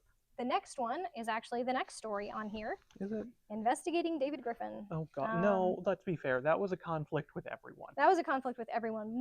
Do we want to wait that one for getting Let's into wait manipulative that one for people? manipulative and predatory. Manipulative and predatory. That was a repeat sexual offender. Okay, so our next one that we skipped over was the battle axe story for de-escalating a frightened person. Okay, I want to give some major trigger warnings for this one. Everyone, this involves graphic sexual assault. So I mentioned before that we operated in the Arts District. Something to know about the Arts District of Las Vegas is that it was originally a warehouse district, and it's a lot of converted warehouses, very common for arts districts. And so there were these loading bay alleys behind all of the businesses that often opened up into the back of the businesses, and then there was a front of the businesses as well. So if you think about a warehouse district, an alley big enough for a truck to drive up and down it was very common structure. I got myself into trouble a couple times walking those alley spaces. They were not always very safe. I definitely disobeyed my grandmother and got myself into trouble a couple times walking in those spaces because it was also the only area in the arts district that had shade, and Vegas is 114 degrees in the summer. More now, it's up to like 120 in the summer. So we were operating out of one of those warehouse community buildings, and one day there was screaming, just like the most heart-rending screaming of someone very upset, being injured, potentially, like it sounded like someone was being murdered. And I told one volunteer, you call 911, and I'm gonna go. And then somebody was like, well, take a weapon. And we had this wall of weapons, and for some reason the weapon that they handed me was a battle axe. So I run out back with a battle axe and find a man with his pants down and a woman who is screaming and crying and partially undressed. The man took off when he saw me coming with the battle axe. I did chase him partway down an alley. I ran back to the woman, and she had been sexually assaulted. She was bleeding, she was crying, her clothing was torn. I told her that the police were on the way, and that caused a complete meltdown. I mean, complete terrified rage, where she was shaking, huddling against a wall, she was kicking things, she was going like this, and she was talking to me in this stream of consciousness about the fact that she was a sex worker, about the fact that the police in the area knew she was a sex worker, about the fact that this person had repeatedly sexually assaulted sex workers in the area, that they knew about him, that they had done nothing. She also revealed at that point that she thought that he was a serial killer, because there had been a lot of people who'd been sexually assaulted and then killed in the arts district as well, and that they didn't give a fuck and they didn't help, and that she needed help, but she didn't want the cops' help. And why did I involve the cops? And why would I do that to her? And didn't I care that they would probably arrest her for being a sex worker and not do anything to help her? And did I think that she could afford a hospital bill? And this involved me having to engage in de-escalation and be like, okay, why don't we leave where we told the cops we said you were? Why don't you come with me to our back room and we can get you cleaned up and we can get you to a free clinic that's run by a person I know so that you can get some medical treatment that doesn't cost you anything. And she's like, well, you're not going to tell the cops where I am? Absolutely, I'm not going to tell them. That's your choice. You get to decide whether you want to report that this happened. I don't get to make that decision for you. You know, I had them call the cops because there was screaming and I didn't know what was happening. But it's your choice what happens from here. What do you want to do? Do you want to go with me and get cleaned up? Do you want to go to the free clinic? Do you want me to go with you to the free clinic? How do you want to handle this? Now, I wasn't asking this rapid fire. You know, kind of more rapid fire than I would normally recommend because the police were on their way, although I will note they took their sweet ass time. Yeah, Vegas. She did end up coming into the back room. We got her cleaned up. We got her clothing out of our bin of donation clothing. We got her into a trauma blanket. We got her something to eat, got her something to drink. One of the people in our street medic collective who was trained in sane nurse examinations and keeping people company while they got sane nurse examinations went with her to the free clinic. She didn't end up filing a report, but she did get treatment with post-exposure prophylaxis, treatment for the tears. She got cleaned up. And she ended up becoming a person who would come in regularly to get food, to get drinks, to like make use of our menstrual supply area and our hygiene supply area. And we ended up being able to establish a community watch for like this person who matches this description. I don't know that he was ever caught or held accountable for his actions, certainly not in the time that I was in the arts district. This would have been in 2018.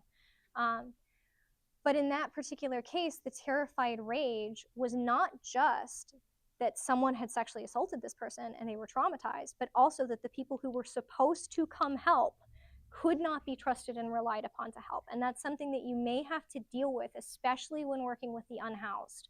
They have reason to distrust the police. They often don't distrust EMS or firefighters to the same extent, so you can often offer to contact emergency medical services. But they can still reject that. And here in North Carolina, there is actually a community emergency response team that you can contact when you get 911, and they'll send out a mental health professional or a mental health trained officer, but it's not good. Yeah. It's not in every county and it's not good in every place. Additionally, something to be aware of in North Carolina is that everyone's considered a mandatory reporter. If someone has been hurt, expresses intent to hurt themselves, or expresses intent to hurt someone else, you are legally required to report that here. So that always comes up of like, well, would you have reported her that she was sexually assaulted when she asked you not to? And the answer is no. No, I wouldn't. And if that got me into legal trouble, then so be it. I'm not going to violate her autonomy more than her autonomy had already been violated. I'm not going to contribute to her dehumanization by taking those choices away from her. But in cases of someone who's threatening to harm themselves or others, you're considered a mandatory reporter in North Carolina. And if you do have to report, you need to ask for a mental health professional to be sent out, not just the regular cops, if that's available in your area. Okay, so that's that story. Everybody okay? Or as okay as you can be? I think that the rest of them we have either already told or relate to things that we're getting into later. Next time. The only one that we have on here that we wanted to get into is de-escalation of aggression when it involves a weapon, and that's the Craig story, and it is relevant to the questions people have been asking. What do you do? Yeah, okay. We can talk about Craig. So, this guy named Craig used to come to a lot of our events, and it started with getting someone to agree to a hug and hugging too long. I want to note that that's where it started. And at first, his explanation was that he was neurodivergent. He said, I'm autistic. I don't understand people's boundaries. I don't understand their body language. I don't mean anything by it. People just need to be really firm with me if they don't want to be touched, and I'll respect that, right? Because of this, we started having the rule of you have to ask before you touch someone in this space. You cannot touch without asking first. And we were constantly having to be like, hey, Craig, keep your hands to yourself. Craig, keep your hands to yourself. Craig, keep your hands to yourself. And it got to the point where we were starting to ask volunteers like, hey, do you want us to step in and remove Craig? We should have done it before we did. This was one of our lessons, is that after the 5th or 6th time we had to tell someone to keep their hands to themselves, that's when we we really should have drew this line. One night we were there for a seance. The seance went until midnight, and then we had like a feast afterwards, like food and hanging out and talking about what the spirits had said. During this seance, one of our volunteers comes out to us and says, Craig followed me into the bathroom of the bar next door, locked the door behind him, and pulled a knife. And he kept saying, come over here, I want to show you my knife. Come over here, I just want to show you the knife. Isn't my knife cool? I want to show you the knife. And I kept saying, I don't want to see your knife, I want to leave the bathroom. I don't want to see the knife, I want to leave the bathroom. And eventually I had to tell him, if you do not let me out of this bathroom, I'm going to scream. And all the guys who run the bar are going to come back here and kick your ass. And they would have too. Yeah. And he let me out. And we were like, okay, Craig is no longer welcome in our establishment. Do you want us to call the cops? And she was like, no, I don't want you to call the cops. I handled it. But I think that we should get the word out to the community that he's not a safe person to have at pagan events. Like, done. Yeah, absolutely. So I started trying to get the word out, and you would not believe the excuses people made for this man. He probably just wanted to show her a knife. Right. That's totally a reasonable thing to follow someone into the bathroom for. He doesn't understand. He doesn't mean any harm. You don't get it. He's mentally disabled. He doesn't understand. I was like, no, he understands. He understands just fine. He can articulate it. Yeah, he understands just fine. Then they don't want to be ableist. Okay. yeah. Then at another event that was not. If that sounds like a legitimate person, like a legitimate excuse for somebody, if you're in that I don't know, patriarchal mindset. Yeah. Yep. Well, he was definitely using it as cover for his behavior. Then at an event we weren't putting on, he tried to force his way into someone's car and demand that they give him a ride. Wrenched open her door, wouldn't let her drive off. And so that person was like, okay, we're getting a lot of complaints from Craig. And I was like, great, you're going to ban him. No. The person who ran those events, also attached to Vegas Vortex, said that what she was going to do Oh God, I had forgotten about was this. have a private meeting with everyone Craig had made uncomfortable, where they were going to sit down in a circle with Craig and explain why the behavior made them uncomfortable, and he would get a chance to listen to their objections and make apologies and have a chance to do rehabilitative justice in the community by making them feel better about his presence. And I was like, so you want to take a bunch of people that he personally traumatized and hurt and stick them alone in a room with him? She's like, not alone, I'll be there. And I was like, are you a trained mental health professional? Have you even taken a de-escalation class? Wait, you're clergy. That's not the same thing. And we fought about this. I lost. She went ahead and did it. Supposedly, everything was better. And he understood where the lines were, and it was not going to be a problem anymore. And everyone was like, so now he's welcome, right? No. Well, how is he supposed to do rehabilitative justice if you won't allow him in your space? No, we have a zero tolerance policy. Once someone is banned, they are banned for life. Well, then how is anyone ever supposed to make it better? They're not. Not here. This isn't the space to make them feel better. This is a space to make other people feel safe. They lost the privilege of the access.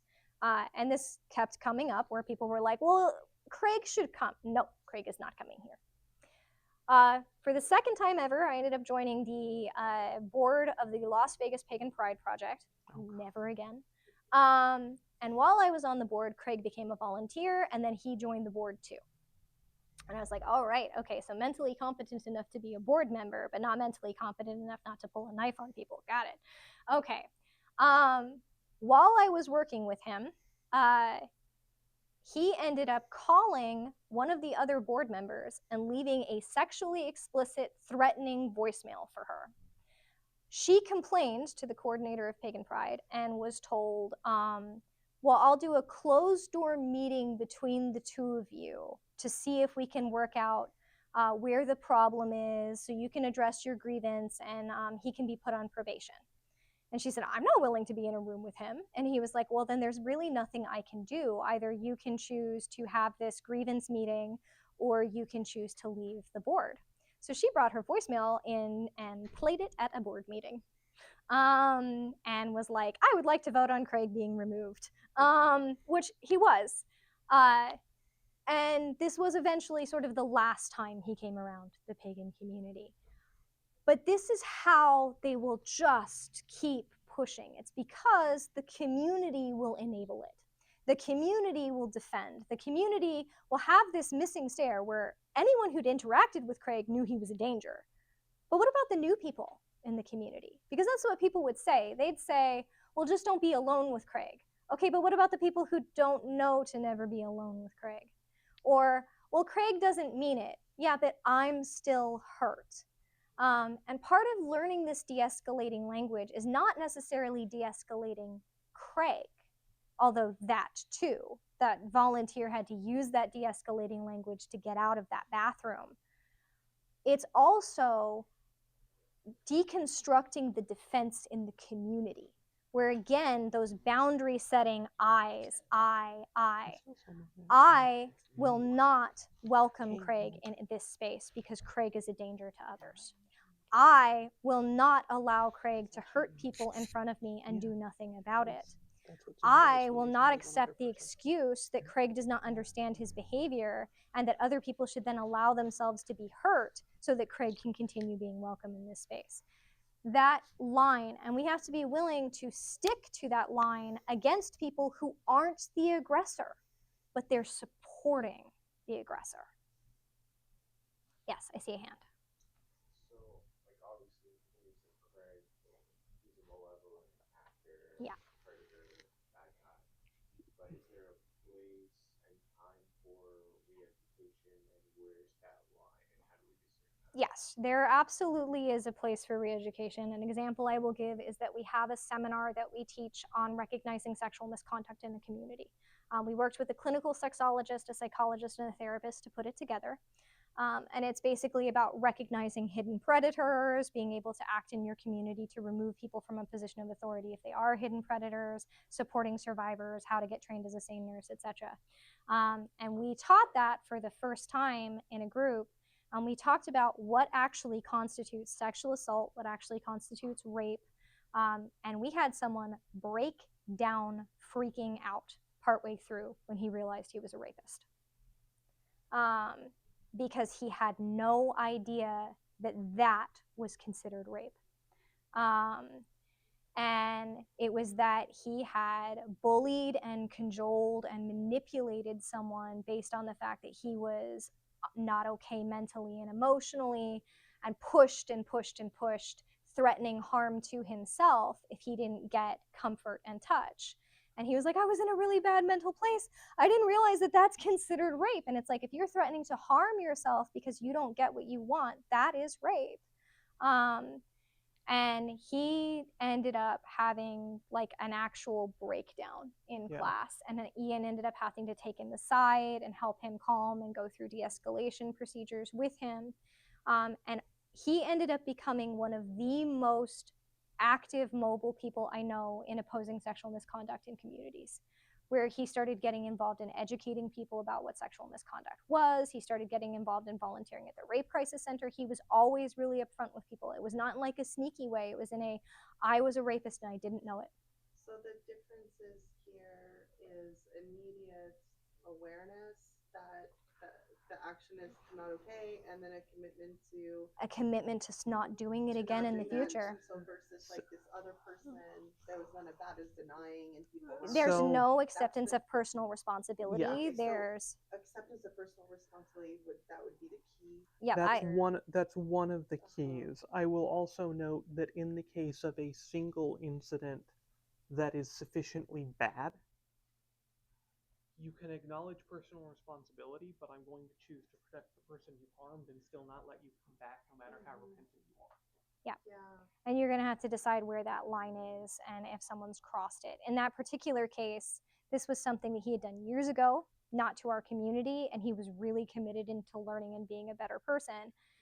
And part of that is a failure of our education system, that he did not realize that that would be sexual assault. There's a lot of kinds of sexual assault that people don't realize are sexual assault, and they would never consider themselves a rapist while actively being a rapist. So I would say that acknowledgement of agency. I am a person who is responsible for my behavior and how I affect others. Acknowledgement of responsibility. I have a responsibility to control my behaviors, and commitment to doing better in the future. And then actually doing it are what I would expect to observe. And that's why I say that we let Craig push us too far. So the other, I wanted to ask also, is there like in the process like a temporary ban from the person who we did temporary bans occasionally. Generally, actually, it was for theft. But it takes time and it's a process to do that work. So I'm trying to think in the context of Ruma. So here's the thing. Generally, in most cases, you don't get an extreme boundary violation out of nowhere. It starts small. And it starts small with someone who legitimately doesn't get it, and it starts small with someone who is malicious and is testing. And if you can notice these small things and say, hey, just so you know, this is not okay. This is why we don't tolerate that. And they go, oh, I'm so sorry. I didn't realize that was a problem. And don't do it anymore. Generally, it will have been a very small boundary violation that everyone is more or less okay with letting go in the face of doing good. People like to test boundaries. This is why we don't tolerate rape jokes, because that's often where a rapist starts. Is that they start with like a rape joke, and if everybody laughs, then they know they're safe to push further. Yep. It often starts with innocent touching, like hugging too long, and then escalates. They test the waters of what will be permitted in an environment and push and push and push until they eventually find the limit of what will be accepted. Yeah. Yep. Any kind of dehumanization of others often starts with little testing pushes of joking comments, just sort of off the wall things that they say that don't really fit, and then also with touching. We had some exercises we want to do. I think we're going to do some of them next time. But I want to start with just think of a low stakes time when you were reactive and you regretted what you did, right? A low stakes time, right? We're not trying to do triggering here. Like, I stubbed my toe and swore at my cat would be an example of a low stakes time. Okay. I forgot to eat breakfast and then was an absolute grouch the rest of the day. Right. You can think of a time that you did that. Okay. You can experience that mentally again with that apperceptional part of your brain, right? You can be like, oh yeah, oh, I remember how that felt. I don't like that. I don't want that to happen again. That is your containment boundary. You just felt it. That part of you that went, oh, I didn't like that. I didn't like how I behaved, and I don't want to do that in the future. That's your containment boundary. Now you've felt it, you've acknowledged it. The next step is to take personal responsibility for it. Now that you know that there's a line you cross when you move instinctively, you can say, I didn't like how I crossed it that time. What would I do in the future instead? What would I like to substitute as the behavior in that set of circumstances? And that's how you start building up your de-escalation responses. You think of a time that you didn't like how you responded, and you go, what do I want to do instead? And those processes that you build for yourself are that containment boundary. And part of that has to do with your personal ethics. I don't get to tell you what those are.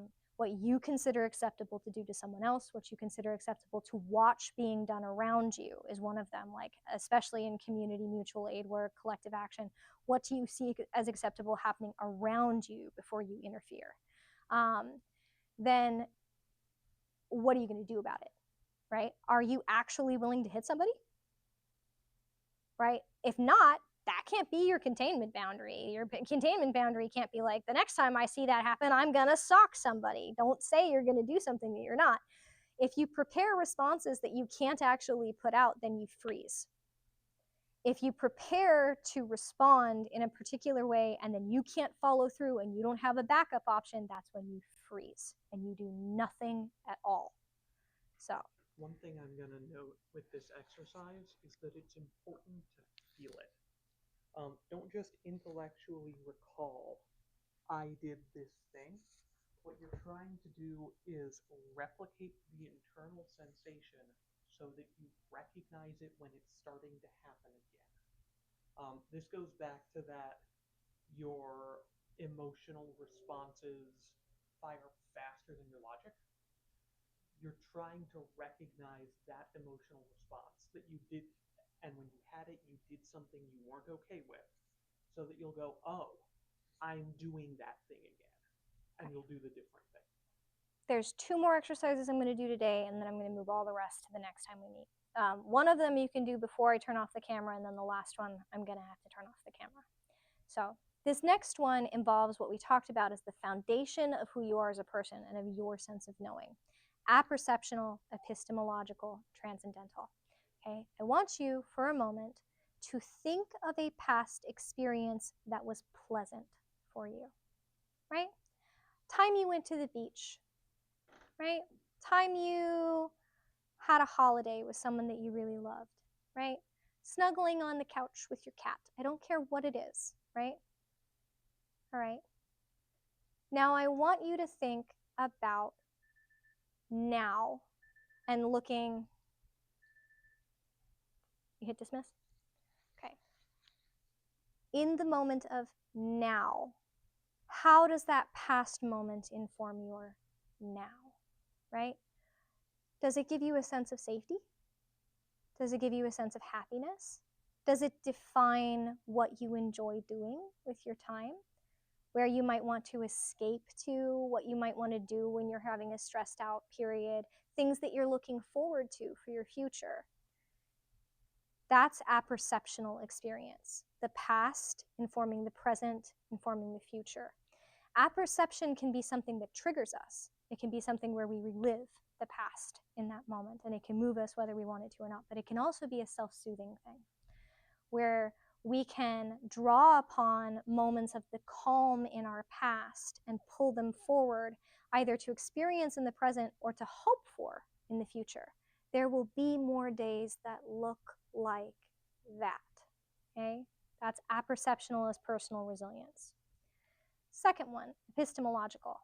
I want you to think about something that you were taught that was very true to you, right? Doesn't matter whether the world agrees with you or not. Something somebody taught you in a book, in a classroom, in a poem, in a bumper sticker. I don't care. But something where you were like, wow, yeah, that's really true. I really feel that. I believe in that, like, as a factual thing about the world. Here's mine. This is one of my foundational truths. Absolutely everyone was created equal. Absolutely everyone. Everybody matters. That's one of mine. That is my foundational truth. I consider it an epistemological fact of the world that we were all born equal and that it's the system that strips that away. Okay, that's one of my foundational truths. Do you have foundational facts that you base the world on? Okay, can you think of a couple of them? How might they define when you choose to act in the defense of others or in the defense of yourself? Okay, a lot of the time when we talk about building a sense of autonomy, personhood, purpose, we have all of these argumenting facts going back in our head. And it's easy to get bogged down with all the facts of how broken the system is, how damaged everything is, how little we can accomplish. But in moments of crisis, the ones that keep us moving and control our behavior are our foundational ones. If you have foundational facts of the world that say, this is what I consider important and right and just and true, that's what you act on in a crisis. Okay, so that's part of building up those boundaries. Okay, now we'll go for transcendental. Can you think of something that you know in your heart, in your soul, that is true to you, but it would be really hard to put it into words? Something that you believe intrinsically about yourself, about the world, about how people interact with each other, about the way communities should be formed or people's places in them, or how you should or should not move through the world. Maybe words are coming to your head, but they're not quite right. Maybe you're thinking compassion, but that's not enough. Or maybe you're thinking justice, but oh, that's an insufficient word, right? But you can feel it. Okay? Transcendental. We believe these things to be true. We believe them to matter. Sometimes when we're trying to define our transcendental beliefs, we could spend days writing it all out and it would be insufficient. You could write a Bible and just be like, that still doesn't convey what I believe to be true. But those fuel us. If we know that we believe certain things matter, how we behave in the world, that fuels us, it protects us. It also differentiates us from other people.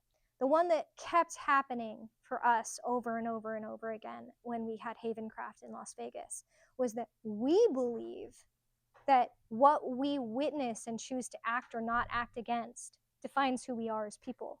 That inaction is still action. That we are condoning things by inaction, that we are obligated ethically to act. That's not apperceptional necessarily, that's not epistemological, that's a foundational truth to Ian and I's being. And that got us in conflict with people who are like, it's none of your business, right? Why are you such a busybody? Why are you so nosy? But when we would use our boundary setting language, a lot of the time it came back to those epistemological truths, what was true for us, transcendental truths. What I do in this moment matters, and I will not choose to do nothing. Okay, coming back to those. All of these come into your sense of knowing. Your sense of knowing who you are, what you want to do in the world, what you want to see accomplished, what you will or will not permit to happen in your presence, what you are willing to do against someone who's crossing those lines, what you aren't willing to do against someone who's crossing those lines. That's your active state of knowing. And the more you experience and interact with these, the more you may find that you find your sense of purpose, which is where personal resilience comes from. Having a sense of purpose and a sense of self-mastery. Okay? That's it for today. I'm so sorry we didn't get through everything.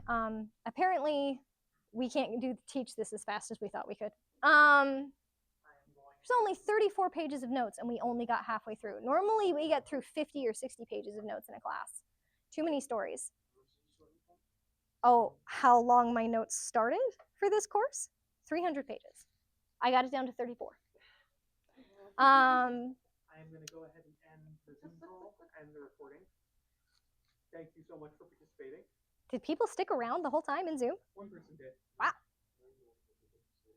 Oh, multiple people did. Okay. How many people were virtual? There was 2 consistent viewers, 1 left, a little left. Okay. So we had 3, 4, 5, 6, 7, 8, 9. 13? Altogether. Okay. Nice. All right. The last exercises we're going to do are, okay.